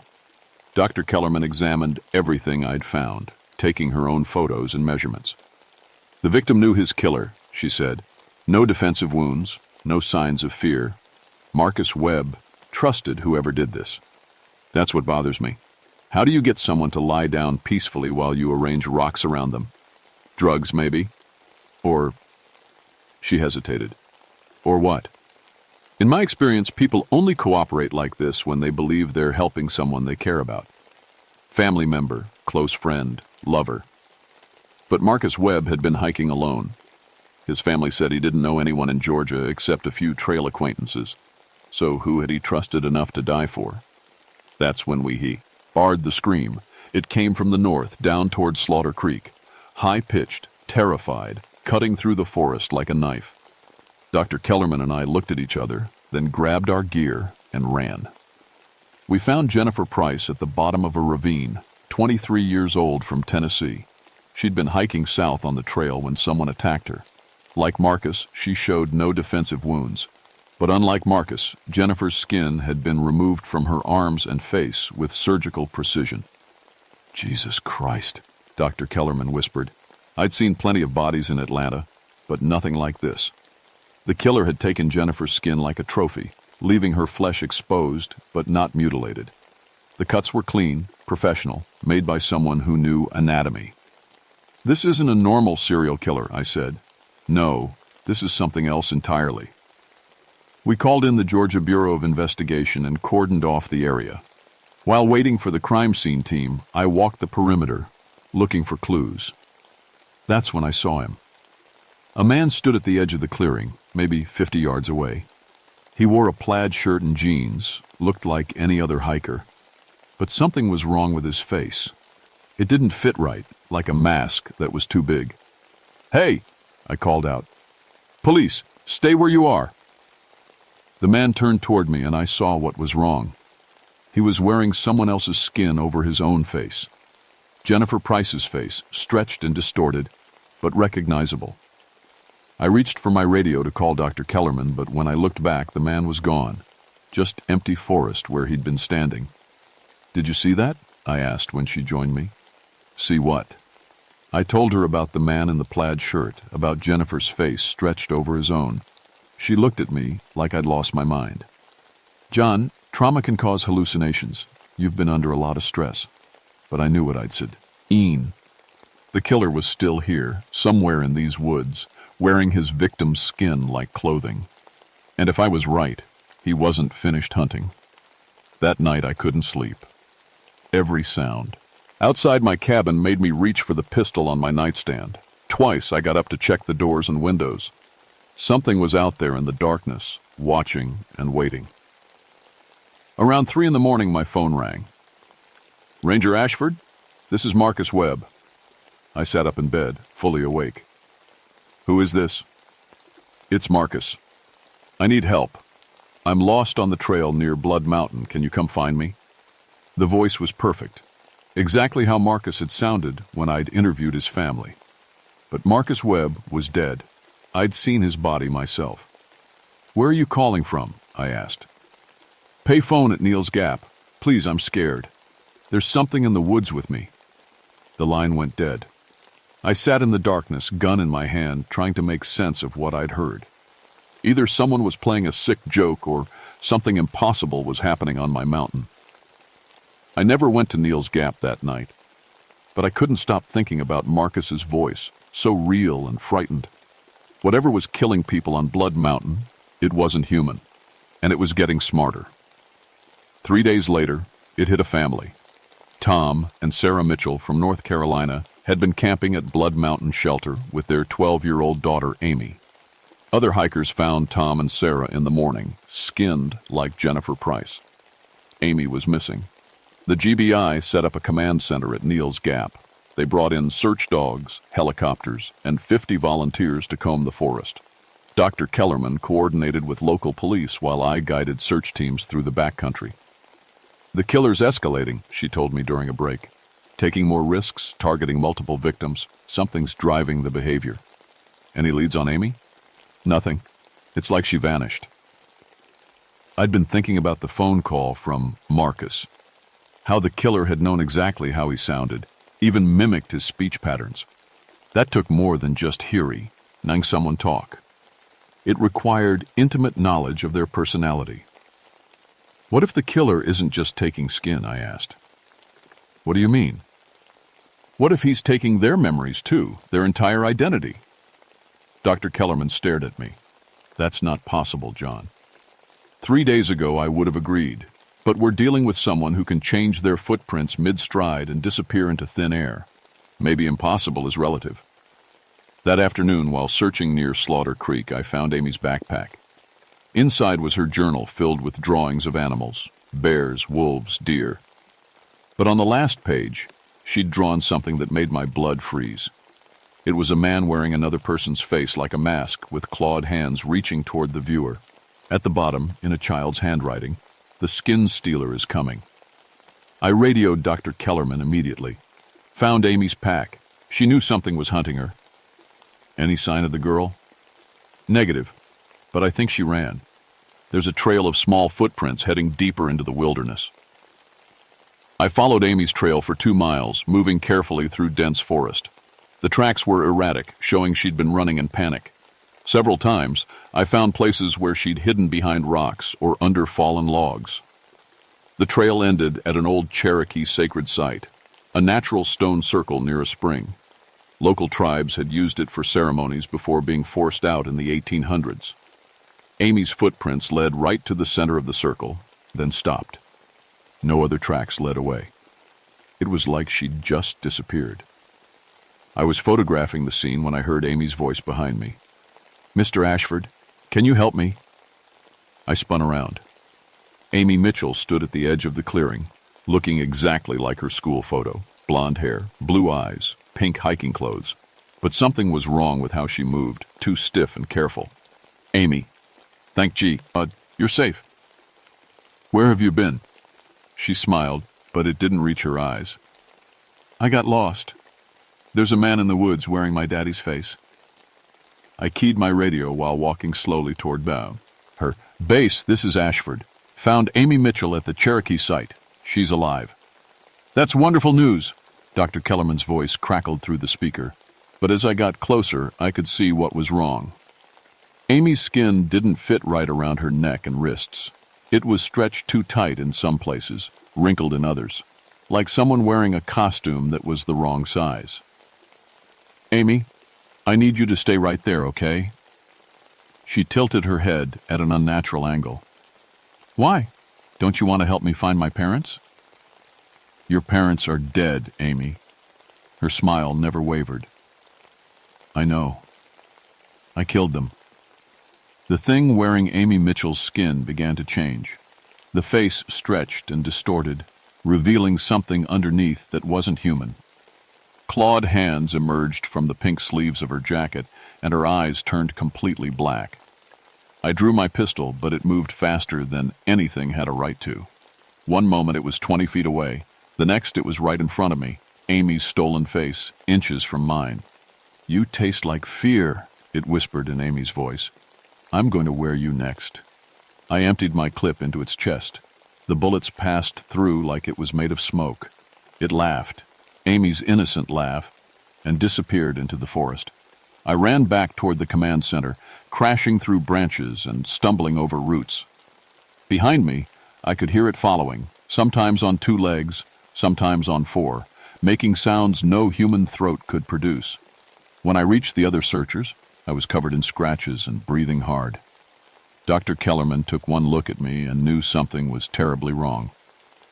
"What happened to Amy?" "Amy's dead," I gasped. "Has been for days. We're dealing with something that steals identities. It can look like anyone, sound like anyone." The search team stared at me like I'd lost my mind. But Dr. Kellerman had been profiling killers for 15 years. She knew when someone was telling the truth. "Everyone back to base camp," she ordered. "No one goes anywhere alone." But as we walked back through the forest, I couldn't shake the feeling that it was already among us, wearing one of our faces, planning its next move. The thing that lived on Blood Mountain wasn't just killing people. It was becoming them. And now it had its sights set on me. That night, Dr. Kellerman and I sat in the ranger station, going through everything we knew. She'd been making phone calls to colleagues, trying to understand what we were facing. "I talked to an anthropologist at UGA," she said. "The Cherokee have legends about creatures called skinwalkers, but those are usually associated with southwestern tribes. This is different." "Different how?" "Your Cherokee informant says there's a specific curse on Blood Mountain. Something about broken treaties and desecrated burial grounds. The creature is bound to this area. So it can't leave?" "Not permanently. But John, there's something else. The anthropologist says these entities don't just steal skin. They absorb memories, personalities, everything that makes someone who they are." That explained the phone call from Marcus and how the thing had known Amy's mannerisms perfectly.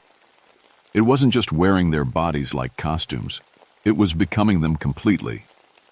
"How do we stop it?" "There are purification rituals, but they require—" She stopped talking.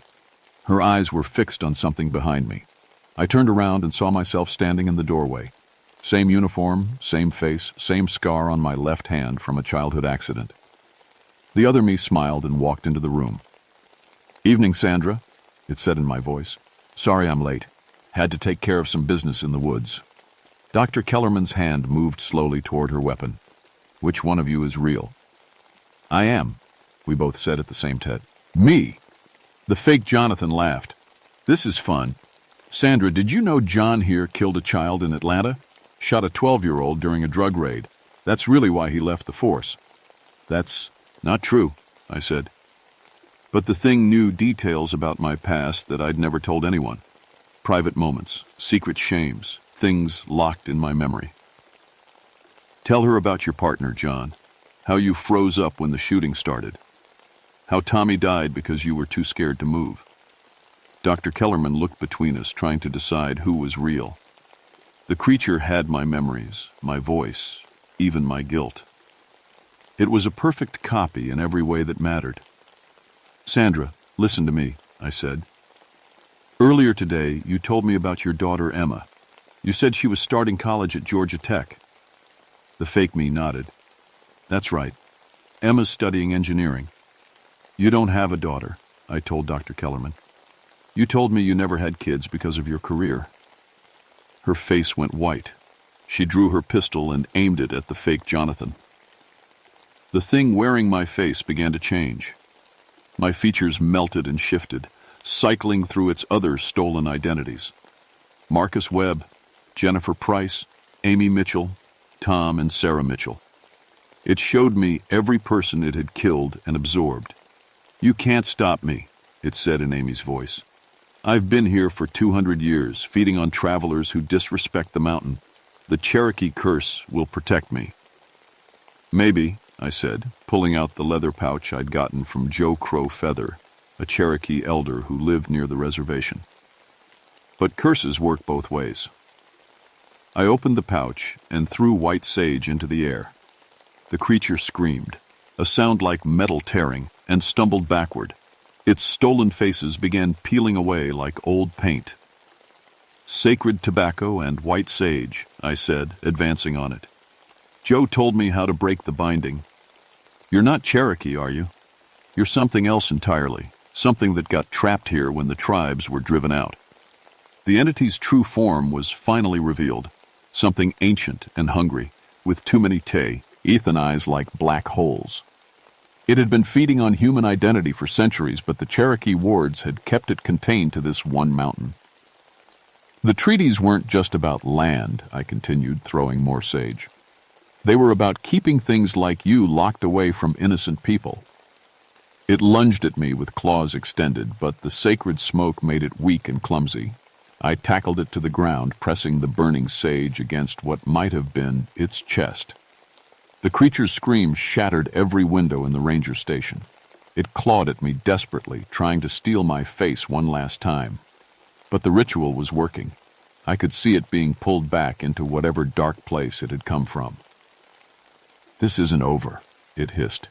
There are others like me, older things, hungrier things. Then it was gone, leaving only the smell of burned sage and the echo of inhuman screams. Dr. Kellerman lowered her weapon, hands shaking. Is it dead? Vanished, for now. I looked at the broken windows, the claw marks on the floor. But it killed 4 people, including a little girl. That's something I have to live with. We found Amy Mitchell's body the next morning, buried in the Cherokee sacred circle. The creature had kept her alive for days, learning everything about her before finally taking her skin. She'd been 12 years old, just trying to enjoy a camping trip with her parents. The FBI classified the case as a serial killer investigation. Solved, perpetrator deceased, files sealed. Dr. Kellerman wrote a report that blamed everything on a mentally disturbed individual who'd used elaborate disguises to confuse witnesses. But she knew the truth. We both did. That was 42 years ago.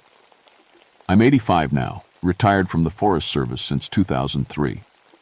The nightmares stopped about 20 years ago, but I still can't look at mirrors without checking to make sure my reflex matches what I expect to see. The official records say Marcus Webb, Jennifer Price, and the Mitchell family were killed by a drifter named William Hayes, who died resisting arrest. Dr. Kellerman made sure the paperwork was clean and the case stayed closed. She passed away in 2019, but we kept in touch until the end. Neither of us ever talked about what really happened on Blood Mountain, but the missing person reports never stopped. Every few years, another hiker vanishes somewhere along the Appalachian Trail corridor. Search teams find clothes, equipment, sometimes bones, never the whole person. I think the creature I banished was just one of many. The Cherokee didn't create these things. They learned to contain them. When the tribes were forced out, a lot of old knowledge went with them. Ancient wards failed, forgotten rituals were lost, and hungry things that should have stayed buried began to wake up. The Appalachian Mountains are old, older than human civilization. They've seen ice ages come and go, watched continents drift apart and crash together. In places that ancient, sometimes you find pockets where the laws of nature work differently, where things that should be myths walk around wearing human faces. I moved to a retirement community in Dahlonega after I turned 80. My cabin on Blood Mountain sits empty now, the Cherokee wards I placed around it still holding. Local hikers sometimes report strange sounds from that direction, voices calling for help, children crying in the woods. But nobody goes to investigate anymore. The Forest Service put up new signs along the trail. Stay on marked paths. Camp only in designated areas. Report unusual wildlife behavior immediately. They don't say why, but the old-timers know. Some places aren't meant for humans. If you're planning to hike the Appalachian Trail, listen to an old ranger's advice. Trust your instincts. If someone approaches you in the backcountry and something feels wrong about them, the way they move, the way they talk, the way their skin doesn't quite fit, get away immediately. Don't try. I'd help them. Don't feel bad about leaving them behind, because that person you're trying to help might not be a person at all. Last month, I got a call from a young ranger named Sarah Chen. She's been working the Blood Mountain section for 2 years, just like I did when I was her age. Mr. Ashford, I found something I think you should know about. A hiker went missing near the Cherokee site, but we found his backpack and clothes arranged in a perfect circle, just like you described in your reports. I told her I was too old to hike anymore, but she should talk to Joe Crowfeather's grandson about getting some white sage, and if she ever sees someone who looks like the missing hiker walking around the forest, she should run. Some curses can't be permanently broken. They can only be contained, passed down from one generation to the next, guarded by people who understand the responsibility. The Cherokee called it Slaughter Mountain for a reason, and 42 years later, it's still hungry.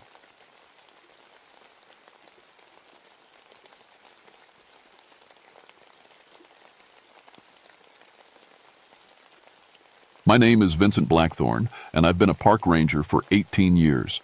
I work the Cherokee National Forest in Tennessee, mostly around a place called Screaming Eagle Hollow. It's not a pretty name, but it fits.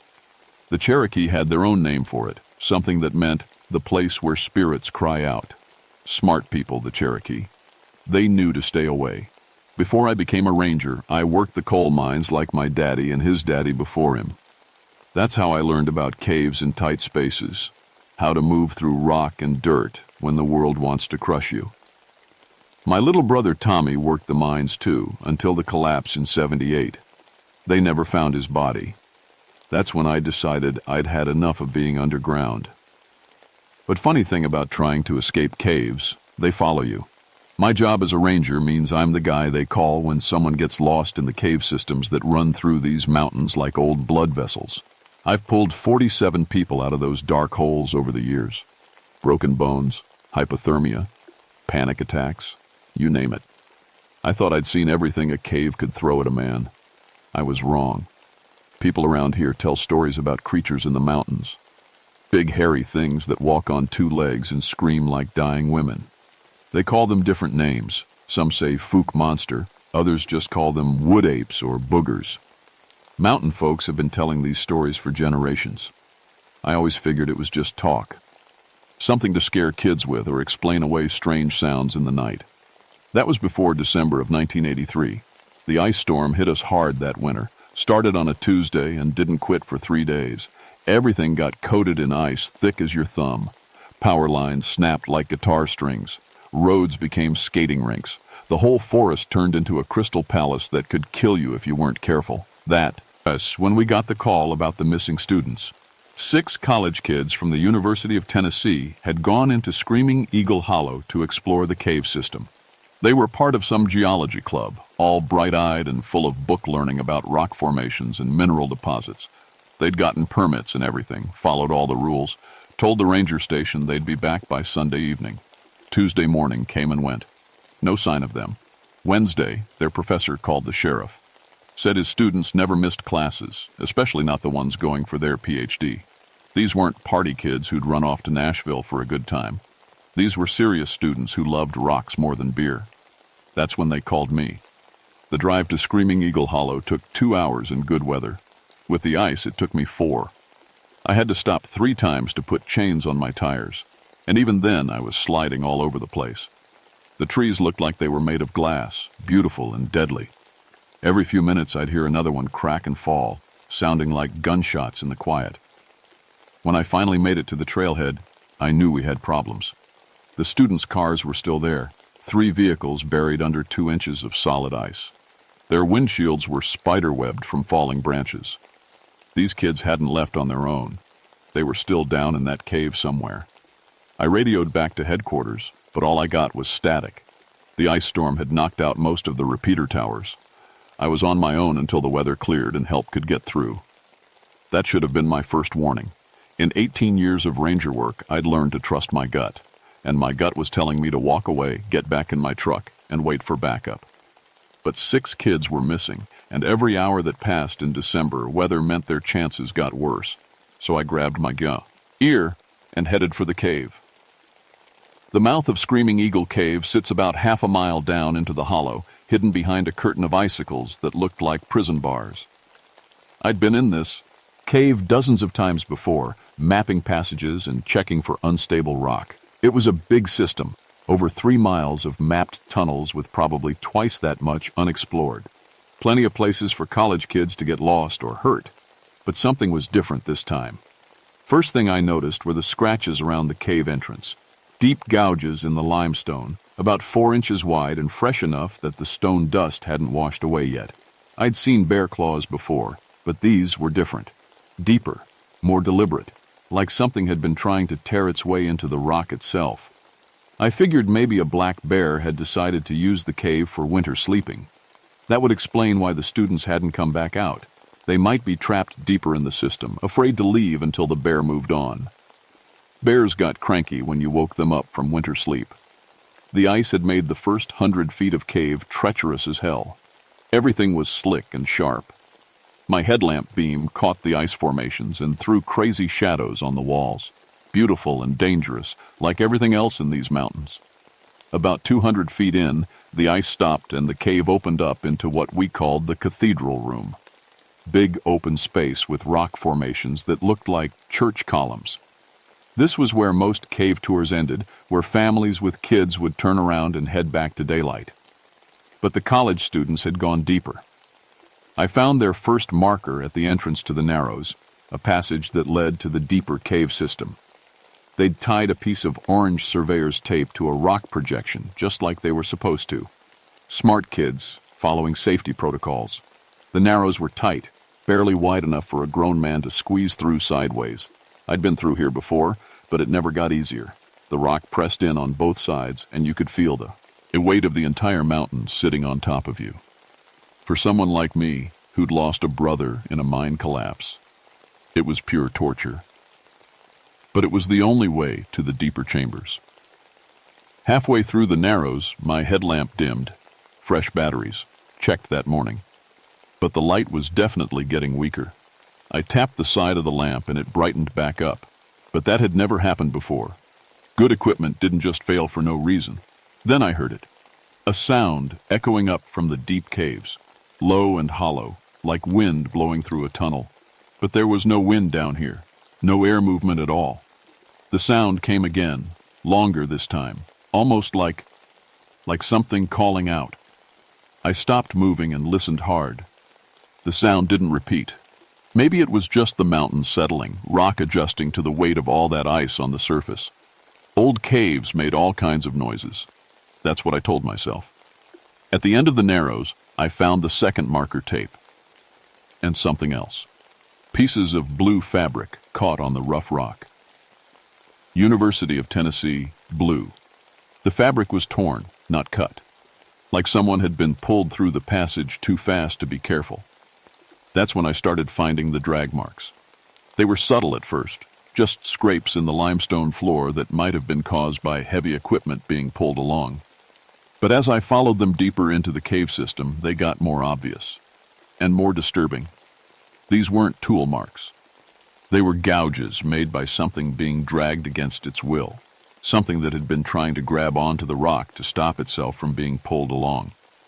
The marks led into a part of the cave system I'd never fully explored, a section that dropped down at a steep angle into what the old surveys marked as unknown depth, the kind of place where smart cavers turned around and went home. But the coal, ledge kids hadn't turned around, and neither could I. I followed the drag marks for another 200 feet, moving carefully down a slope that got steeper with every step. My headlamp beam couldn't reach the bottom. It just disappeared into blackness that seemed to swallow the light. That's when I found the first body. It wasn't a whole body, just pieces. I found the student's headlamp first, crushed flat against the cave wall like someone had stepped on it with incredible force. The plastic was ground into the rock. Next to it were scraps of clothing and other things I didn't want to look at too closely. But I had to. It was my job. The name tag on the jacket piece said, Jennifer Walsh, UT Geology Deptum. She'd been a real person just 4 days ago. Someone's daughter. Someone who loved rocks and wanted to understand how the earth worked. Now she was scattered across 50 feet of cave floor. I radioed for backup, but still got nothing but static. The storm had cut me off completely. I was alone in here with whatever had done this to Jennifer Walsh. The smart thing would have been to mark the location and get out. Wait for help. Let someone else deal with whatever was hunting in these caves. But there were still 5 students missing, and they might still be alive. I kept following the drag marks deeper into the mountain. The cave system opened up again into a chamber I'd never seen before. It was huge. My headlamp couldn't reach the ceiling or the far walls. The air moved differently here, like there were other passages leading off in directions I couldn't see, and it stank.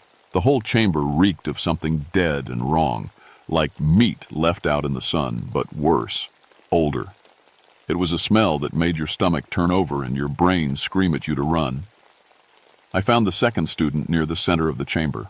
This one was more intact, but that almost made it worse. Marcus Thompson, according to his ID. He'd been arranged, set up sitting against a rock formation with his arms spread wide, like he was welcoming visitors to his nigs. Mare. His eyes were gone, and his mouth was stuffed full of small rocks. That's when I heard the sound again, the hollow, echoing call I'd heard in the Narrows. But this time it was closer, much closer, and this time it answered itself. 2 sounds coming from different directions in the darkness, one low and rumbling, like a bear's growl stretched out into a song. The other higher, more like a scream that someone had taught to carry a tune. They were talking to each other. I clicked off my headlamp and crouched behind a rock formation, trying to make myself invisible. In the absolute darkness of the deep cave, I listened to the things hunt. I could hear them moving, big things, but moving carefully, quietly. The only sound was the occasional scrape of claw on stone or the soft pad of something heavy stepping carefully through the dark. They knew I was here. After what felt like hours, but was probably only minutes, I heard them move away. The sounds faded into the distance, echoing off into passages I couldn't see. I waited another 10 minutes before turning my light back on. That's when I saw the paintings. They covered the walls of the chamber, crude images drawn in something dark and sticky. Pictures of creatures with long arms and glowing eyes, hunting humans through cave passages. The paintings were old, much older than the Cherokee settlements. Some ancient people had been here before, had met these things and tried to warn others. The paintings told a story. Humans entering the caves, the creatures taking them one by one. And at the end, a final image that made my blood freeze. A pile of human bones carefully arranged in the deepest part of the cave. And standing over it, a creature so large and terrible that whoever painted it had used the entire wall to show its full height. 9 feet tall, with arms that reached almost to the ground, covered in thick fuzz, or in standing on legs like tree trunks. But the worst part was the eyes. Even in a crude cave painting made who knows how long ago, those eyes looked intelligent, patient. These weren't just animals. They were something else. Something that could plan and think and wait. Something that had been using these caves for a very long time. I had to find the other students and get out. But as I stood up to leave, my headlamp started dimming again. And this time, tapping it didn't help. The light got weaker and weaker until I was standing in almost complete darkness, with only the faintest glow to show me where the cave walls were. That's when I heard footsteps coming back. Heavy footsteps. Moving fast. I ran. Running in a cave with a dying headlamp is like playing Russian roulette with physics. Every step could be your last if you hit a pit or a low ceiling or just trip over a rock you can't see coming. But staying put meant becoming the next arrangement in that nightmare chamber. I could hear them behind me, at least two of them, maybe more. They moved through the darkness like they owned it, which I guess they did. These caves had been their home for God knows how long. They knew every passage, every drop-off, every place where a human might try to hide. My headlamp finally gave up completely, just as I reached the entrance to the Narrows. Total darkness. The kind of black that makes you question whether your eyes are actually open. But I knew these caves too. Not as well as the creatures hunting me, but well enough. I'd been through the Narrows dozens of times. I could navigate by touch if I had to. The tight passage would slow them down if they were as big as the cave painting suggested. Maybe give me enough time to reach the surface and get help. I squeezed into the Narrows and started moving as fast as I dared. Behind me, I heard frustrated roars as the creatures tried to follow. The sound echoed through the cave system like thunder, and for a moment I thought I was safe. Then I heard something that stopped my heart. The sound of rock breaking. They were digging their way through, making the passage wider with their bare hands, tearing chunks out of solid limestone like it was wet clay. The roars got closer as they worked. I made it through the Narrows and into the cathedral room just as something massive crashed through behind me. My spare flashlight was in my pack, and I fumbled for it with shaking hands as heavy footsteps pounded across the cave floor. The flashlight beam came on just in time to show me my death walking toward me. 9 feet tall, just like in the cave paintings, covered in thick, reddish-brown fur that was matted with old blood and cave mud. Arms that hung almost to the ground, ending in hands tipped with claws that could tear through stone.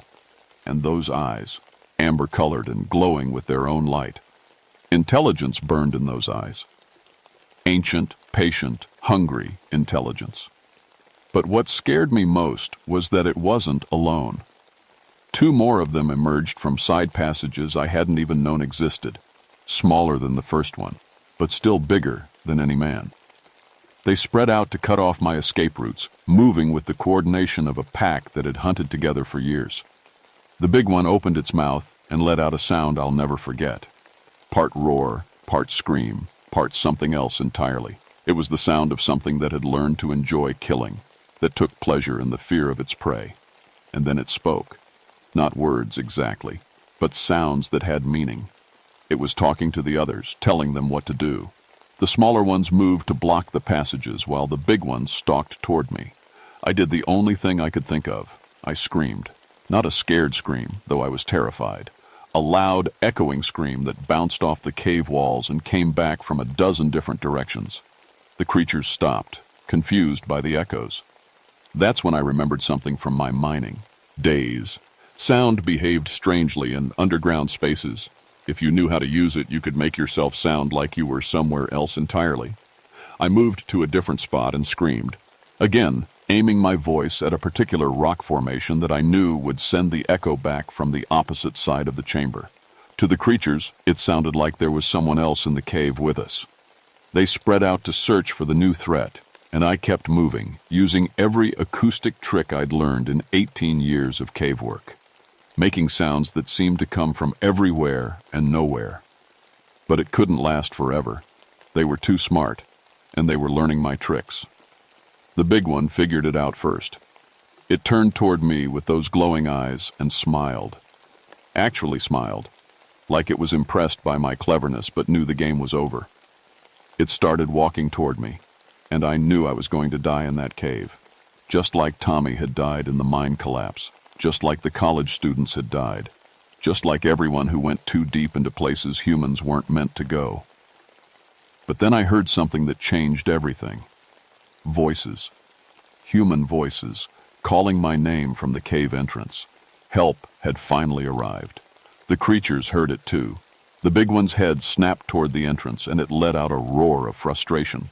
It looked back at me, and I saw something like regret in those ancient eyes, like it was genuinely sorry to be interrupted. Then all three of them melted back into the darkness, moving so quietly I couldn't tell which passages they'd used. One moment they were there. The next I was alone in the cathedral room with only the echo of my own breathing. Dale Morrison and Jim Hawkins found me 20 minutes later, along with a team from the county rescue squad. Dale was a fellow ranger who knew these caves almost as well as I did. Jim was a deputy sheriff who'd helped with cave rescues before. I tried to tell them what I'd found, but the words wouldn't come. How do you explain monsters to reasonable men? How do you describe creatures that shouldn't exist? We found some remains, I finally managed, in the deep chambers. The students, they're gone. Dale nodded grimly. He'd seen cave accidents before. People who got lost and died of exposure, or fell into pits, or got trapped by rock falls. He thought he understood, but he didn't. None of them did. They sealed Screaming Eagle Cave 3 days later. Official reason was structural instability caused by the ice storm. They brought in heavy equipment and filled the entrance with concrete and steel mesh. Put up signs warning people to stay away due to ongoing geological hazards. The real reason was what we found when we went back with proper lights and equipment. The deep chamber was full of bones. Human bones arranged in careful patterns that spoke of intelligence and ritual. Some of the bones were old enough that they might have belonged to Cherokee who ignored their own warnings about the hollow. Others were newer. We found pieces of all 6 college students, what was left of them. We also found evidence that the cave system went much deeper than anyone had ever mapped. Passages that led down into the mountain for miles, connecting to other cave systems throughout the region. A whole underground world that we'd never suspected existed. And we found more paintings, hundreds of them, telling the story of the creatures that lived in the deep places. The Cherokee had known about them and had tried to keep people away. But settlers came and didn't listen to the warnings. The creatures had been feeding on humans for over a century, taking a few at a time, careful never to take so many that people would start hunting them seriously. Until the college students had gone too deep and found their main nesting area. That's when they'd gotten careless.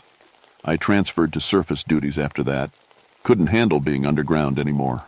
Every time I'd to enter a cave, I'd see those glowing eyes and hear that intelligent roar that sounded almost like laughter. Dale Morrison took over as the cave rescue coordinator. He lasted 6 months before he asked for a transfer too. Said he kept hearing things in the caves that couldn't be explained by normal acoustics. Jim Hawkins started drinking heavy after that winter. He never talked about what we'd seen in the deep chamber, but sometimes when he'd had too much whiskey, he'd mention the teeth marks we'd found on some of the bones. Teeth marks too big and too purposeful to belong to any known animal. The official report listed the 6 students as victims of a cave-in caused by the ice storm. Their families got death certificates and insurance payments and the comfort of thinking their children had died quickly in an accident. The truth would have been too much to bear. But sealing one cave didn't solve the problem.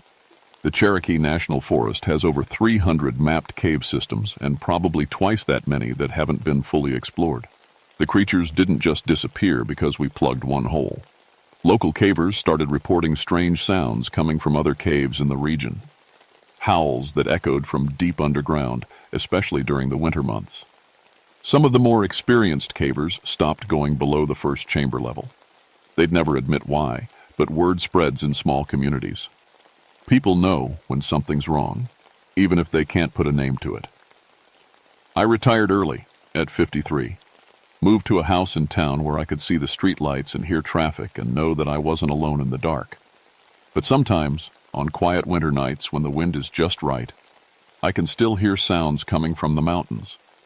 Sounds that remind me of that voice in the deep chamber, the one that had learned to enjoy the hunt. The Cherokee were right to stay away from Screaming Eagle Hollow. They understood that some places belong to things older and more dangerous than humans, things that have been waiting in the dark places of the world since before we learned to make fire. We should have listened to their warnings. If you're ever hiking in the Appalachian Mountains and you come across a cave entrance, especially one that local people seem to avoid, remember this story. Remember Jennifer Walsh and Marcus Thompson and the 4 other students whose names got buried with the truth about how they really died. And remember that just because we've mapped most of the surface world doesn't mean we understand what lives beneath it. Some doors should never be opened.